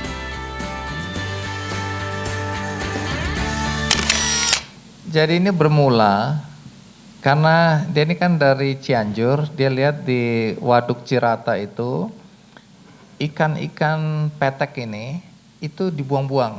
Jadi kalau nelayan di sana cari ikan, begitu dapat ikan petek ini, itu dijadikan pakan ternak atau bebek gitu, atau dibuang. Kenapa? Karena amisnya luar biasa. Nah ini kehidupan dia masa kecil sehari-hari dia nggak mikir kemana-mana. Nah, dia kan sekolah IPB tapi kerja di perusahaan minyak asing. Ibunya ini luar biasa, ibunya ini janda, miskin, akhirnya menggadaikan uangnya supaya anaknya bisa sekolah di IPB, menggadaikan rumahnya supaya anaknya bisa sekolah di IPB. Sekolahlah si Aang ini, sukses, dia kerja, ibunya bahagia sekali karena perusahaan asing kan. Dalam perjalanannya, dalam eksplorasi itu, dia melihat potensi ikan yang luar biasa di berbagai daerah di Indonesia. Dia teringat kampung halamannya ada si ikan si petek itu, dia bilang, ikan ini kenapa dibuang-buang, kenapa amis? Nah, dia minta temannya, karena dia kan lulusan perikanan sebenarnya ini. Dia minta temannya, tolong dong di lab diteliti, apa? Ternyata karena proteinnya yang tinggi, jadi amis. Bisa nggak dihilangin? Akhirnya mereka coba-coba hilangin amisnya. Hilang. Berhasil. Nah, dia bilang kenapa kita nggak jadikan ini sebagai satu produk? Dibuatlah keripik. Pemberdayaan ibu-ibu, teman ibu-ibunya yang janda-janda miskin ini dikerjakan di situ. Berkembang.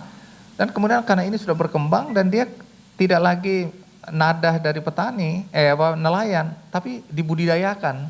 Jadi si ikan petek ini kemudian dibudidayakan, akhirnya berkembang, dia keluar dari situ, dia bilang kenapa nggak aku melayani masyarakatku, ya, mensejahterakan nelayan di sini. Akhirnya terakhir ketemu aku, Bang, udah ekspor kami. Dan ada satu lagi kandungan yang katanya bagus untuk memperkuat ikan petek ini, memperkuat apa itu kalau orang hamil itu pokoknya kandungannya bisa jadi lebih kuat gitu lah. Entah apa sih dia sebutkan nama-nama yang aku nggak ingat. Nah itu yang terjadi dalam kehidupan Aang gitu loh. Artinya kalau dia mau memikirkan dirinya sendiri, dia bisa aja jadi pengusaha, jadi pekerja di perusahaan asing. gajinya besar. Tapi ada calling, ada panggilan.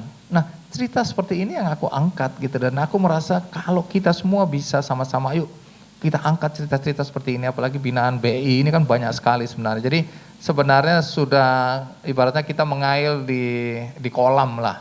Karena sejarah BI, kalau misalnya BI Purwokerto habis, ya BI-BI lain bisa, Pak Samsung bisa tolong dong cerita-cerita apa misalnya. Tapi kalau ada konteks dengan proximity, dengan kedekatan kita pada lingkungan kita, akan lebih bagus lagi. Misalnya teman-teman di Cilacap cerita tentang apa yang terjadi, pasti di satu tempat ada local hero. Aku menyebutnya pahlawan yang bekerja dalam sepi. Orang-orang yang tidak diliput, tidak diekspos, tapi berbuat baik dalam hidup mereka. Jangan juga berpikir bahwa harus besar-besaran, enggak. Sesuatu yang kecil dalam hidup seseorang, kalau kita angkat ke permukaan, itu akan menginspirasi orang untuk mengikuti. Sehingga banyak sekali orang baik di sekitar kita akan, tanda kutip, lahir. Dan itu berkat kita, berkat cerita-cerita yang kita sampaikan. Nah, terus berikutnya, maaf aku kasih sedikit gambaran. Nah, pertanian ini menarik sekali juga. Jadi awal-awalnya ini anak, waktu lagi berkembang, dibawa lari uangnya, bangkrut dia. Nah, untuk bangkit kembali dia nekat bilang bapaknya, boleh nggak mobil bapaknya itu dijual buat modal. Gilanya bapaknya dikasih juga. Kalau aku bilang nenekmu. Tapi itu bedanya visi orang tua ya. Dikasih loh sama bapaknya, oke ini utang ya, bukan minta. Dia utang dan sekarang dia udah kembalikan. Jadi apa ya, aku pernah angkat Adi misalnya, Adi petani juga. Jadi dia dengan teknologi ya, sekarang dengan adanya teknologi ini, kan dia bingung, waktu itu petani-petani di sana bingung. Dia ini sama anak miskin, rumahnya kebakaran, karena rumah itu jadikan toko kelontong, bapak ibunya ini orang anak Pati, ya Jawa Tengah. Bapak ibunya waktu rumahnya kebakaran, bangkrut gini, terus bilang, udah kamu pulang aja, ibu bapak udah gak sanggup lagi biayain kamu. Waktu itu dia di IPB, tapi dia gak menyerah. Dia akhirnya jadi petani singkong, dia bantu-bantu kakaknya jadi petani singkong, terus dia jualan singkong di pinggir jalan, pakai gerobak. Dari 1 gerobak jadi 3 gerobak, begitu jadi 3 gerobak digaruk semua sama Satpol PP, bangkrut. Wah berjuang anak ini luar biasa, tapi akhirnya dia bilang enggak, aku mau kembangkan, bukan cuma ubi, singkong, dia kembangkan dia, karena dia menguasai teknologi, dia lihat apa sebenarnya pasar butuh apa. Ternyata pasar itu butuh kalau nggak salah jahe. Nah dia bilang oke, jahe merah atau apa gitu, dia akhirnya suruh tanam jahe. Nah petani-petani di sana bilang udah gila ini anak muda, ngerti apa, ini bukan zamannya tanam jahe, ini harusnya tanam ini, begitulah. Karena petani-petani kan kearifan lokal mereka kan turun-temurun seperti itu. Dia bilang enggak, saya mau tanam jahe aja, dia tanam jahe. Setelah tanam panen, laku keras. Semua petani mulai panik kan, loh ternyata laku ya. Mulai tanya Pak Adi, Mas Adi itu gimana, siapa yang beli? Udah Pak, kalau boleh kita kerjasama, Bapak punya lahan, saya cari bibitnya, tanam. Akhirnya apa? Ekspor ke Jerman. Karena dia tahu sekarang harga apa jahe di internasional berapa. Dia bilang Pak, tanam Pak, saya punya kebutuhan besar sekali. Petani ikut sekarang sambil lihat-lihat ini walaupun nggak ngerti ada apa itu Pak di situ. Ya pokoknya tanam jahe. Sekarang jangan tanam jahe dulu, tanam ini lengkuas atau apa gitu loh. Ikut semua petaninya. Jadi petani tahu bahwa ini ternyata informasi yang berharga. Jadi mereka tidak lagi lihat turun-temurun dulu nenek moyangnya bulan ini tanam ini, bulan itu tanam itu. Tapi mereka mengikuti pasar membutuhkan apa. Mereka baru ngerti bahwa teknologi ini sangat membantu.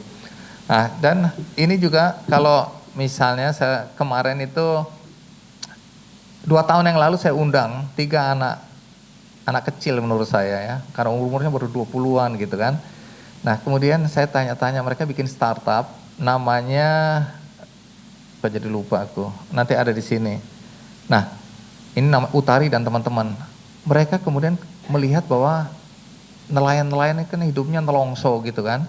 Terus mereka bilang apa yang bisa dilakukan. Waktu dia bilang ke ibunya aku mau bikin aplikasi startup untuk ngembangin ini. Ibunya bilang jangan. Kenapa? Nelayan hidupnya susah. Nah sekarang kita lihat Utari karena kemarin sebulan lalu dia baru dapat investasi 40 atau 56 miliar. Dan waktu saya interview kemarin dia bilang Mas Andi tahu nggak? Ini yang aku nggak pernah ceritakan ke Mas Andi waktu di KKN. Apa? Aku ini kan dulu waktu mahasiswa nyari duitnya itu dia galang penonton-penonton gitu loh. Dia bilang, ayo siapa mau nonton KKND saya anterin. Rupanya dia dapat duit dari situ. Bukan bayar untuk penontonnya, tapi penonton disuruh bayar. Dia yang mengelola penontonnya suruh bayar ke dia. Dan saya karena sering nonton KKND, saya terinspirasi. Nah, dia bikin ini kemudian startup. Ya, karena waktu saya potong aja, singkat kata dengan teknologi digital, akhirnya dia mampu membantu banyak sekali petani di daerahnya. Dan terakhir buat teman-teman, karena saya udah cerita tentang Mokaf Indonesia, ada baiknya kita lihat juga Mokaf Indonesia. Memang di sini karena namanya VT ya, cuma ringkas saja. Tapi di dalam percakapan saya dengan Risa dan istri, dia menceritakan bahwa dia mendapat bantuan dari Bank Indonesia, gitu ya. Oke, silakan kita lihat Mokaf Indonesia. Iya, jadi teman-teman, ya, itu Reza dari belakang, tapi dia akan bercerita di acara Bank Indonesia Purwokerto ini nanti ya sama Sandiaga Uno. Jadi bisa dengerin lebih jelas, atau kalau mau wawancara atau mau tanya-tanya monggo. Tapi poin saya tadi adalah kembali ya, kalau menjawab pertanyaan bagaimana sih masa depan kita ini sebagai jurnalis. Saya selalu optimistis. Karena ketika Tuhan memberikan kita profesi ini, itu pasti bukan kebetulan. Kebetulan, wah aku kebetulan jadi wartawan, nggak ada.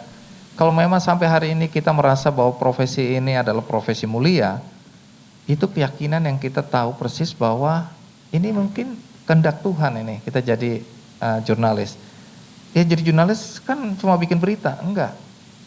Tadi kalau kita lihat, ada hal lebih yang bisa kita lakukan untuk orang-orang di sekitar kita. Dan itu memberikan makna dalam hidup kita. Dan sekali lagi, kalau kita ingin berbuat baik teman-teman, yang namanya rezeki itu udahlah, percaya, itu Tuhan akan kembalikan ke kita.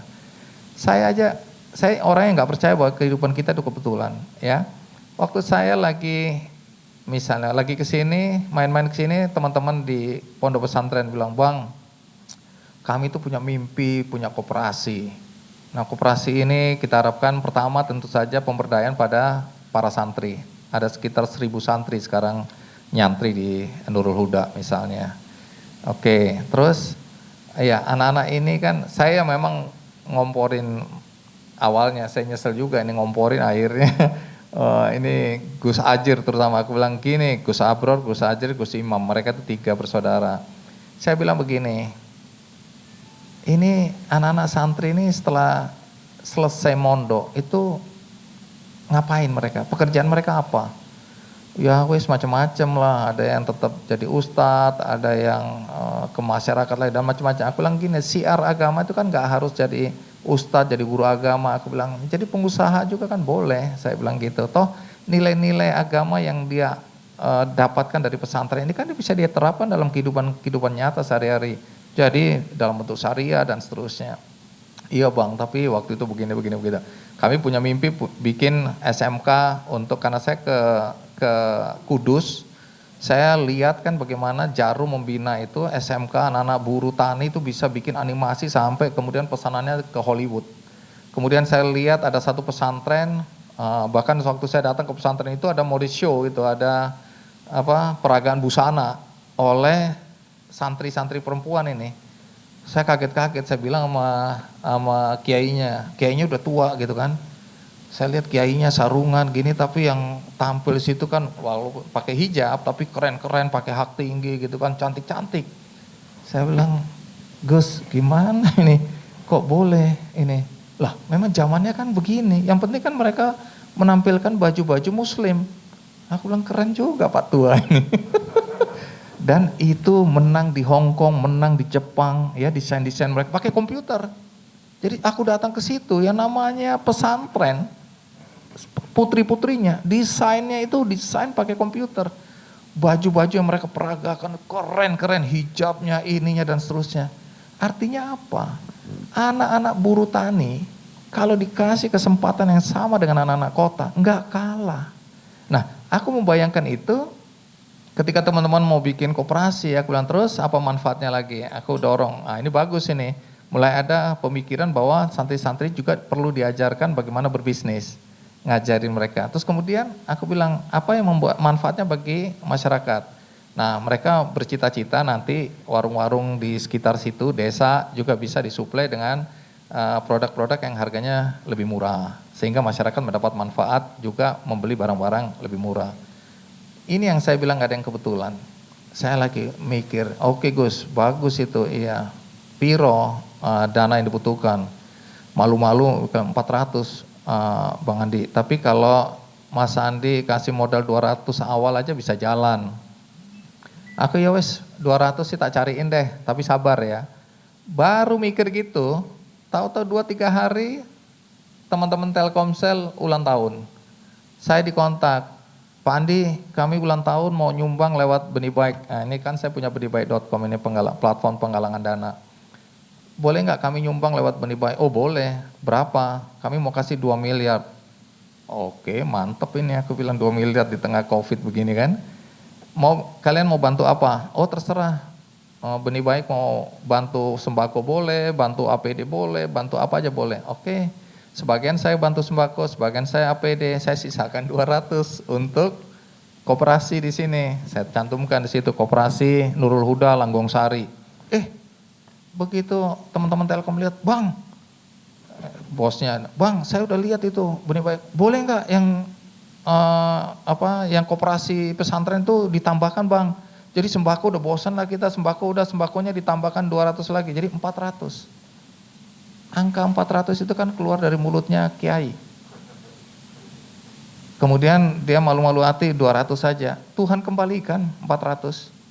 Udah begitu, nah ini teman-teman karena nafsu membesarkan, wah udah bikin lebih besar daripada, habis itu pusing sendiri, Bang ini kegedean Bang, modalnya nanti gimana?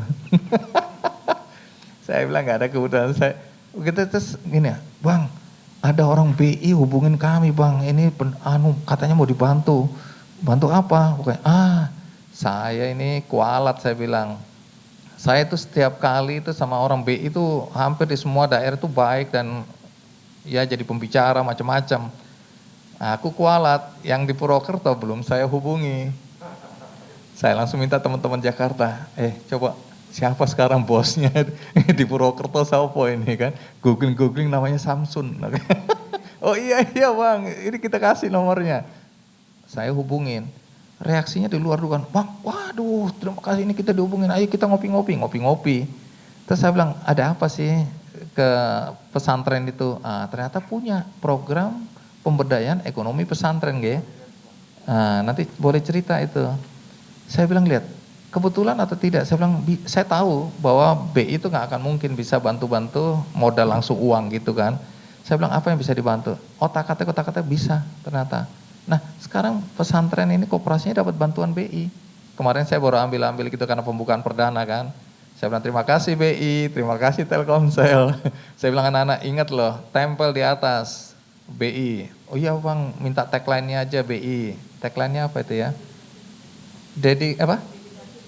Dedikasi untuk negeri. Dipasang itu di depan. Aku bilang Telkomsel juga lah, Telkomsel. Itu dipasang lagi tagline-nya Telkomsel gitu. Nah, apa yang kebetulan di sini coba, teman-teman? Dari apa yang diucapkan oleh Kiai itu, saya baru mikir, Tuhan udah kasih, bilang Andi Noya tenang aja, ini ada nanti terakhir saya kasih namanya Samsun ya, jangan salah Samsun, itu pasti bisa bantu. Itu yang terjadi teman-teman. Jadi kita nggak bisa kemudian mengecilkan profesi kita. Apa yang bisa kita lakukan dengan profesi kita? Jangan mengecilkan. Kalau memang Tuhan punya rencana dan kita ingin berbuat baik, Tuhan akan buka jalan. Itu aja yang saya mau sampaikan. Terima kasih. Ya, terima kasih. Saya berpikir tadi emang waktunya kan sebenarnya sampai Sudah lewat. Ya lewat gitu ya. Tapi karena beliaunya lagi belum di ujung, masih di seperempat awal, jadi tak biarin aja gitu ya. Sesinya saya kira juga kayaknya topiknya diubah sebenarnya. Ini bukan diskusi bincang main jurnalistik, tapi motivasi ini. Motivasi sosiopreneur ini. Ini sesuatu yang menggerakkan hati kita semua sebenarnya. Bagaimana semua peluang yang ada, siapapun orangnya ya, siapapun tipikal profesional kita itu punya peluang untuk menggerakkan apa yang di sekitar kita. Kalau kita buka sense kita, kesempatan apa. Tapi sekali lagi terima kasih Bang Andi, pagi ini kita semuanya ini dapat satu inspirasi ya. Inspirasi bagaimana kita menghadapi ke depan, tantangan ke depan. Teman-teman juga saya kira mendapatkan inspirasi bagaimana nanti kita bisa melakukan sesuatu ke depan ya, dengan bidangnya masing-masing. Cerita sedikit juga, kita juga lagi mengembangkan kopi Babadan ini mulai kita angkat. Kita ada program 1 juta dan di Singapura kemarin di auction dari berapa kopi Indonesia kita cuma dari 8 atau berapa ya. Kita cuma 2 kopi yang dibeli di Singapura dan termasuknya kopi Babadan di Banjarnegara. Jadi mulai kita naik lagi indikasi geografis juga lagi proses. Kalau indikasi geografis ini jadi, wah itu semakin langsung menaik ya. Karena di Indonesia itu yang saya tahu baru Aceh, Gayo yang baru ada. Kalau ini udah dapat, semakin banyak. Jadi ekspor sudah terbuka untuk mereka. Dan ini kita bina dan Mas Andi udah bilang sudah pesan sama ya, ini sudah ada BUMN juga akan masuk juga. Tapi nanti dulu. Jadi ada BUMN juga nanti bantu di mananya. Saya udah kasih, udah nanti kita lihat dulu. Jadi kesempatan peluang itu kita coba ya teman-teman ya. Tadi Bang Andi ceritakan tadi peluang-peluang kita bisa masuk. Bank Indonesia kalau ada masuk kita pelajarin, bukan kita langsung tolak.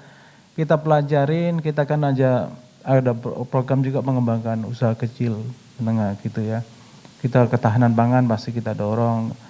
Local economic development juga kita kembangkan. Potensi masyarakat kita kembangkan sehingga beberapa program binaan yang kita dorong itu juga alhamdulillah kita sukses. Bang Andi tahu lah cerita dari teman-teman dari daerah lain kita sukses. Kemarin kita akhirnya kita angkat dari forum KKI, karya Indonesia ya.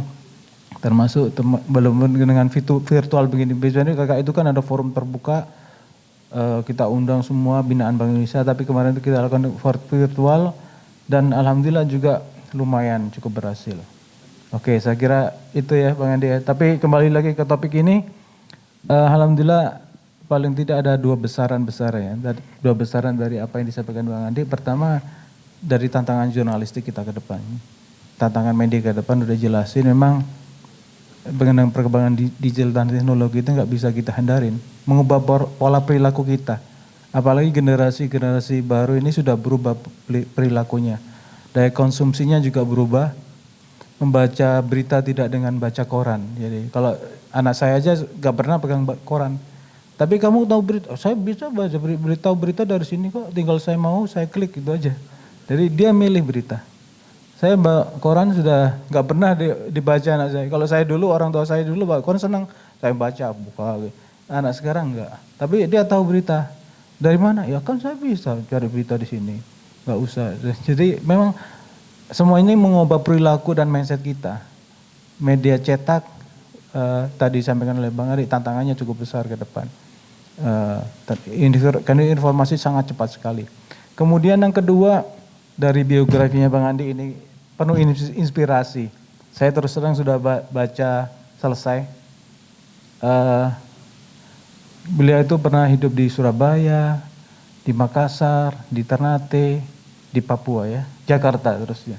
Jadi hidupnya perjalanannya begitu. Beliau juga ya tidak lepas, kalau saya mohon maaf saya sampaikan, tempat tinggalnya tidak lepas dari 3 kali 4 meter. 3 kali 4 benar. Apa yang disampaikan beliau benar. Perjuangan hidupnya tidak lepas dari 3 kali 4 ruang. Selama hidup di Surabaya, di Makassar, Ternate, sama di Papua. Beliau di Papua terakhir saya ingat banget, dia sama bapaknya meninggal, Bang Andi di sana gitu ya. Iya, waktu Bang Andi di sana bapaknya meninggal. Terus kembali ke Jakarta kuliah. Jadi, tapi terlepas dari itu, ada peribahasa itu kadang-kadang memang orang besar itu tidak dilahirkan dari kekuasaan dan kekayaan, tapi orang besar itu memang muncul dari kepedihan dan kesusahan hidup. Saya kira itu poin dari Mas Andi. Saya kira sesi kita selesai Bang Andi ya. Nah, sekarang kita ada buku dari teman-teman. Buku ini nanti kita sharing ke teman-teman juga, tapi untuk sebagai simbolik kita Mas Lili sama bendara bisa maju ke depan. Ya. Ini untungnya jadi ketua itu begitu, selalu untung ketua sama bendara. Saya Mas Lili. Ini Mas Lili ketua kita wartawan mungkin. Ini bukunya sudah ditantangin langsung oleh Bang Andi Noya, saya lihat. Yang lain juga begitu ya. Semua udah di luar. Mungkin langsung disampaikan oleh Bang Andi. Silakan Bang Andi. Ini jeruk, makan jeruk lebih lagi nih. Iya, kapan kita bisa ngerjain kayak candy gitu ya. Iya. Menghadapnya. Oh iya. Iya.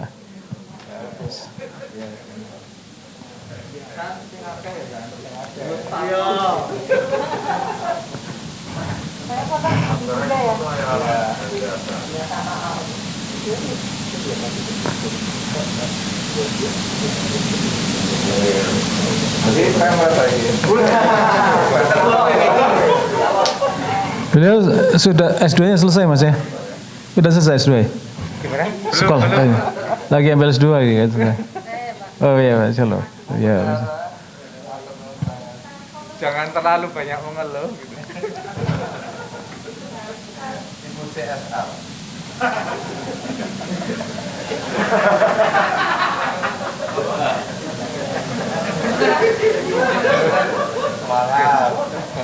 Ya terima kasih Pak Andi sama Bang Rufy dan teman-teman semua.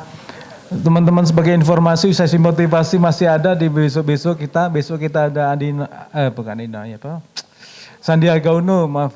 Sandiaga Uno juga penting juga, mesti dia sharing motivasi kita sama jangan lupa sesi terakhir nanti mengenai perubahan ke depan kebesaran nanti Bang Andi akan menggait dengan Pak Renal Kasali. Itu saya kira sangat perlu kita ikutin. Terima kasih atas kesempatan Bang Andi. Sekian. Assalamualaikum warahmatullahi wabarakatuh. Kembali ke MC. Baik, terima kasih Pak Sam. Boleh tepuk tangan sekali lagi ya untuk Pak Andi Noya ya. Baik Bapak dan Ibu yang kami hormati, demikian acara kita pada hari ini. Kami selaku panitia memohon maaf apabila ada tutur kata atau sesuatu hal yang kurang berkenan. Wabillahi taufik wal hidayah. Wassalamualaikum warahmatullahi wabarakatuh.